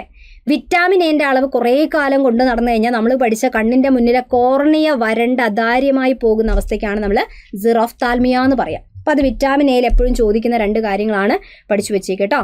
ഓക്കെ, പിന്നെ കണ്ണിൻ്റെ രോഗങ്ങൾ എന്ന് പറയുമ്പം കണ്ണിൽ ഹ്രസ്വദൃഷ്ടി, ദീർഘദൃഷ്ടി എപ്പോഴും ചോദിക്കാറുണ്ട് അല്ലേ. ഹ്രസ്വദൃഷ്ടിക്ക് മയോപ്പിയ എന്ന് പറയുന്ന ഒരു വാക്കുണ്ട്, നോട്ട് ചെയ്ത് വെച്ചേക്കാം. മയോപ്പിയ എന്ന് പറഞ്ഞാൽ ഹ്രസ്വദൃഷ്ടിയാണ്. മായാവി ഹ്രസ്വനേരം വരുന്നു അല്ലേ, അങ്ങനെയൊക്കെ ആയിരുന്നു പഠിച്ചു വെക്കുക. കണ്ണിൻ്റെ നേത്രഗോളത്തിന് ദൈർഘ്യം കൂടുതൽ, അതുകൊണ്ട് അത് അടുത്തുള്ളത് കാണാം, അകലുള്ളത് നമുക്ക് വ്യക്തമല്ല. അതാണ് ഹ്രസ്വദൃഷ്ടി. ഏതാണോ കാണാൻ പറ്റുന്നത് അത് വെച്ച് പേരിടുക. അടുത്തുള്ളത് വ്യക്തമായി കാണാം, ഓക്കെ. ദൂരെയുള്ളത് കാണാൻ കഴിയാത്ത അവസ്ഥ, അതാണ് ഹ്രസ്വദൃഷ്ടി എന്ന് പറഞ്ഞാൽ. അപ്പോൾ കോൺകേവ് ലെൻസാണ് ഈ പ്രശ്നം പരിഹരിക്കാൻ ഉപയോഗിക്കുന്നത് കേട്ടോ. അതേപോലെ ദീർഘദൃഷ്ടി എന്ന് പറഞ്ഞാൽ അതിൻ്റെ വേറെ പേരാണെന്ത്? ഹൈപ്പർ മെട്രോപ്പിയ എന്നാണ് പറയുക. ഹൈപ്പർ മെട്രോപ്പിയ എന്ന് പറയുന്ന ദീർഘദൃഷ്ടി. നേത്രഗോളത്തിൻ്റെ ദൈർഘ്യം കുറവ്, അതാണ് ഇവിടെ കാരണം. ദൈർഘ്യം നേരത്തേത്തതിന് നേരെ ഓപ്പോസിറ്റ്. ലെൻസ് ഏതാ? കോൺവെക്സ് ലെൻസ് ഉള്ള കണ്ണടയാണ് ഉപയോഗിക്കുക കേട്ടോ. കോൺവെക്സ് ലെൻസ് ഉള്ള കണ്ണടയാണ് ഉപയോഗിക്കുക. മായാവിന് ഓർത്ത് വെച്ചാൽ മതി അല്ലേ. ഹ്രസ്വനേരം വരുന്ന മായാവി കേവിൻ്റെ അകത്തു നിന്നാണ് ഇറങ്ങി വരിക. കേവ് എന്താ? ഗുഹ. അപ്പോൾ കോൺകേവ് ലെൻസ് ഹ്രസ്വദൃഷ്ടി മയോപ്പിയ, ദീർഘദൃഷ്ടി ഹൈപ്പർമെട്രോപ്പിയ എന്നാണ് പറയുക. കോൺവെക്സ് ലെൻസ് എല്ലാം നേരെ ഓപ്പോസിറ്റ് ആക്കിയിട്ട് പറയാം. പിന്നെ നമ്മൾ ലെൻസിനും കോർണിയക്കൊക്കെ ജന്മനാലൊക്കെയുള്ള തകരാറൊക്കെ കാരണം കാഴ്ചയ്ക്ക് പ്രശ്നം വരുമ്പോഴാണ് നമ്മൾ അസ്റ്റിഗ്മാറ്റിസം എന്ന് പറയുക. കോർണിയ അതേപോലെ ലെൻസ് അതിൻ്റെയൊക്കെ വക്രതയ്ക്കൊക്കെ തകരാറ് ചിലപ്പോൾ പ്രായമായിട്ടല്ലാതെ തന്നെ ഉണ്ടാകുന്ന ബുദ്ധിമുട്ടിനെയാണ് അസ്റ്റിഗ്മാറ്റിസം എന്ന് പറയുക കേട്ടോ. വിഷമദൃഷ്ടി എന്നാണ് പറയുക. വിഷമദൃഷ്ടി എന്ന് പറയുന്ന ഒരു കാര്യം. അവിടെ നമ്മൾ ഉപയോഗിക്കുന്ന ലെൻസ് സിലിണ്ട്രിക്കൽ ലെൻസാണ്. സിലിണ്ട്രിക്കൽ ലെൻസ് ഉപയോഗിച്ചിട്ടാണ് പരിഹരിക്കുക. തിമിരം ലെൻസ് അധാര്യമാകുന്നു അല്ലെ. എന്തായിരുന്നു ട്രീറ്റ്മെന്റ്? ശസ്ത്രക്രിയ ചെയ്യുക എന്നുള്ളതാണ്. ഗ്ലോക്കോമ എന്തുമായിട്ട് ബന്ധപ്പെട്ട? അക്വസ് ദ്രവത്തിന്റെ പുനരാകിരണം തടസ്സപ്പെട്ട് മർദ്ദം കൂടിയിട്ടുണ്ടാവുന്നത്. അവിടെ നമ്മൾ ലേസർ ട്രീറ്റ്മെന്റ് ഒക്കെ ചെയ്തിട്ടാണ് ചെയ്യാം. ചെങ്കണ്ണ് ആർക്കുള്ള പ്രശ്നമാണ്? നേത്രാവരണം കൺജങ്ക്ടൈവയ്ക്ക് ഉണ്ടാവുന്ന കുഴപ്പം അല്ലെ. അപ്പൊ നമ്മൾ എന്ത് ചെയ്യാണ്? ബാക്ടീരിയൽ ഇൻഫെക്ഷൻ ഒക്കെയാണ്. അപ്പൊ ആന്റിബയോട്ടിക് മെഡിസിൻസ് ഐ ഡ്രോപ്സ് ഒക്കെയാണ് നമ്മൾ ഉപയോഗിക്കുക. ഡോക്ടേഴ്സിനെ കാണിച്ചിട്ട് നമ്മൾ ചെയ്യുക. പിന്നെ ഇത് നന്നായിട്ട് ശ്രദ്ധിക്കേണ്ടതാണ്. സമ്പർക്കത്തിൽ കൂടെയാണ് പകരുക. അപ്പൊ സമ്പർക്കം ഒഴിവാക്കുക. പേഴ്സണൽ ഹൈജീൻ കീപ്പ് ചെയ്യുക. പിന്നെ പ്രമേഹം എന്ന് പറയുന്ന ഒരു അവസ്ഥ അല്ലെ. ഗ്ലൂക്കോസിന്റെ ലെവല് കൂടുമ്പം പ്രമേഹം വന്നാൽ കണ്ണിനും നാഡിക്കും വൃക്കയ്ക്കൊക്കെ തകരാറല്ലേ. അപ്പോൾ പ്രമേഹത്തിന്റെ ഭാഗമായിട്ട് കണ്ണിന് പ്രശ്നം വരുമ്പോഴാണ് നമ്മൾ ഡയബറ്റിക് റെറ്റിനോപ്പതി എന്ന് പറയുക. അവിടെ എപ്പോഴും ഗ്ലൂക്കോസിന്റെ ലെവല് പ്രമേഹം കൺട്രോളിലേക്ക് വരുത്തുക എന്നുള്ളതാണ് ചെയ്യുക. പിന്നെ നിശാന്തതയും സീറോഫ്താൽമിയും പറഞ്ഞു. വൈറ്റമിൻ എ ആയിട്ട് ബന്ധപ്പെട്ടതാണ്. വൈറ്റമിൻ എ സപ്ലിമെന്റ്സ് എടുക്കുക എന്നുള്ളതാണ് അവിടെ ചെയ്യുക. പിന്നെ കോർണിയയ്ക്കൊക്കെ തകരാറ് വന്നു കഴിഞ്ഞാൽ കോർണിയ മാറ്റിവെക്കുന്ന ശസ്ത്രക്രിയയൊക്കെ ചിലപ്പോൾ ചെയ്യേണ്ടി വരും. ഇതൊക്കെ പറയുമ്പോൾ വളരെ കോസ്റ്റ്ലി ആയിട്ടുള്ള കാര്യമാണ് അല്ലേ. മാറ്റിവെക്കൽ ശസ്ത്രക്രിയയൊക്കെ ചെയ്യും. അതിനൊരു പേരൊക്കെ ഇടയ്ക്ക് ചോദിക്കാറുണ്ട്. അതിൻ്റെ പേരാണെന്ത്? കെരാറ്റോപ്ലാസ്റ്റി എന്നൊക്കെ പറഞ്ഞാൽ. കെരാറ്റോപ്ലാസ്റ്റി എന്നൊക്കെ പറയുന്ന സംഭവം ക്ലിയർ ആണെന്ന് വിചാരിക്കുന്നു. ഇനി പറഞ്ഞതിനേക്കാളും ഒരുപാട് പോയിന്റുകൾ നമുക്ക് തപ്പിപ്പിടിച്ചാൽ ഇനിയും കിട്ടും. അപ്പം തൽക്കാലം ഇന്നത്തെ ഈ ഒരു ചെറിയൊരു ക്ലാസ്സിൽ ഉൾപ്പെടുത്തിയിട്ടുള്ള പോയിന്റ്സ് ഒക്കെ നിങ്ങൾക്ക് ഓക്കെയാണ്, യൂസ്ഫുൾ ആയിട്ടുണ്ടാകുമെന്ന് വിചാരിക്കുകയാണ്. അപ്പോൾ അതേപോലെ തന്നെ നിങ്ങൾക്ക് വേണ്ട ചില ഹോട്ട് ടോപ്പിക്സ് ഒക്കെ ഉണ്ടല്ലേ, പ്രയാസമുള്ള കാര്യങ്ങളൊക്കെ ടോപ്പിക്കൊക്കെ ഏതാണെന്നൊക്കെ കമൻറ്റ് ചെയ്ത് കഴിഞ്ഞാൽ നമുക്ക് ഇതേപോലെ യൂട്യൂബിൽ കൂടെ ആണെങ്കിലും ആ കാര്യങ്ങളൊക്കെ മനസ്സിലാക്കിയെടുക്കാം. അപ്പോൾ എന്തായാലും ഇത്രയും നേരം പറഞ്ഞ ഓരോ കാര്യങ്ങളും ക്ലിയർ ആണെന്ന് വിചാരിക്കുന്നു. അറിയാത്ത കാര്യങ്ങൾ കൃത്യമായിട്ട് തന്നെ നോട്ട് ചെയ്ത് എടുക്കാനൊക്കെ മറക്കരുത്. അപ്പോൾ വീഡിയോ ഇഷ്ടപ്പെട്ട് കഴിഞ്ഞാൽ ലൈക്ക് ചെയ്യാൻ മറക്കരുത്. അതേപോലെ നിങ്ങളുടെ ഫ്രണ്ട്സിനൊക്കെ ഷെയർ ചെയ്ത് കൊടുക്കാം.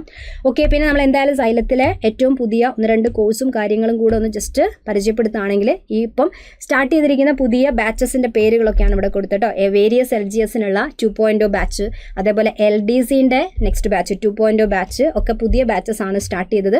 1 ഇയർ അല്ലെങ്കിൽ എക്സാം വരെയാണ് വാലിഡിറ്റി ഉണ്ടായിരിക്കുക. പിന്നെ LDCയും വേരിയസ് LGSൻ്റെ ഒക്കെ കോംബോ ബാച്ച് ഉണ്ട്. പിന്നെ ഡിഗ്രീൻ്റെ പ്രിലിംസിൻ്റെ പുതിയ ബാച്ച്, യൂണിഫോം പോസ്റ്റ് ബാച്ച്. അപ്പോൾ അങ്ങനെയുള്ള പുതിയ ബാച്ചും കാര്യങ്ങളൊക്കെ ഉണ്ട്. അപ്പോൾ അതിനെ അറിയാനും കോഴ്സിലേക്ക് വന്നിട്ട് കാര്യങ്ങൾ ഡീറ്റെയിൽ ആയിട്ട് പഠിക്കാനൊക്കെ ആഗ്രഹിക്കുന്ന ആൾക്കാർക്ക് താഴെ കാണുന്ന നമ്പറിലേക്ക് നിങ്ങൾക്ക് കോൺടാക്ട് ചെയ്യാവുന്നതാണ്. ഓക്കെ അല്ലേ ഗൈസ്? അപ്പോൾ എല്ലാ ആൾക്കാർക്കും ഓൾ ദി ബെസ്റ്റ്. നന്നായിട്ട് പഠിക്കുക. വീണ്ടും കാണാം. Thank you.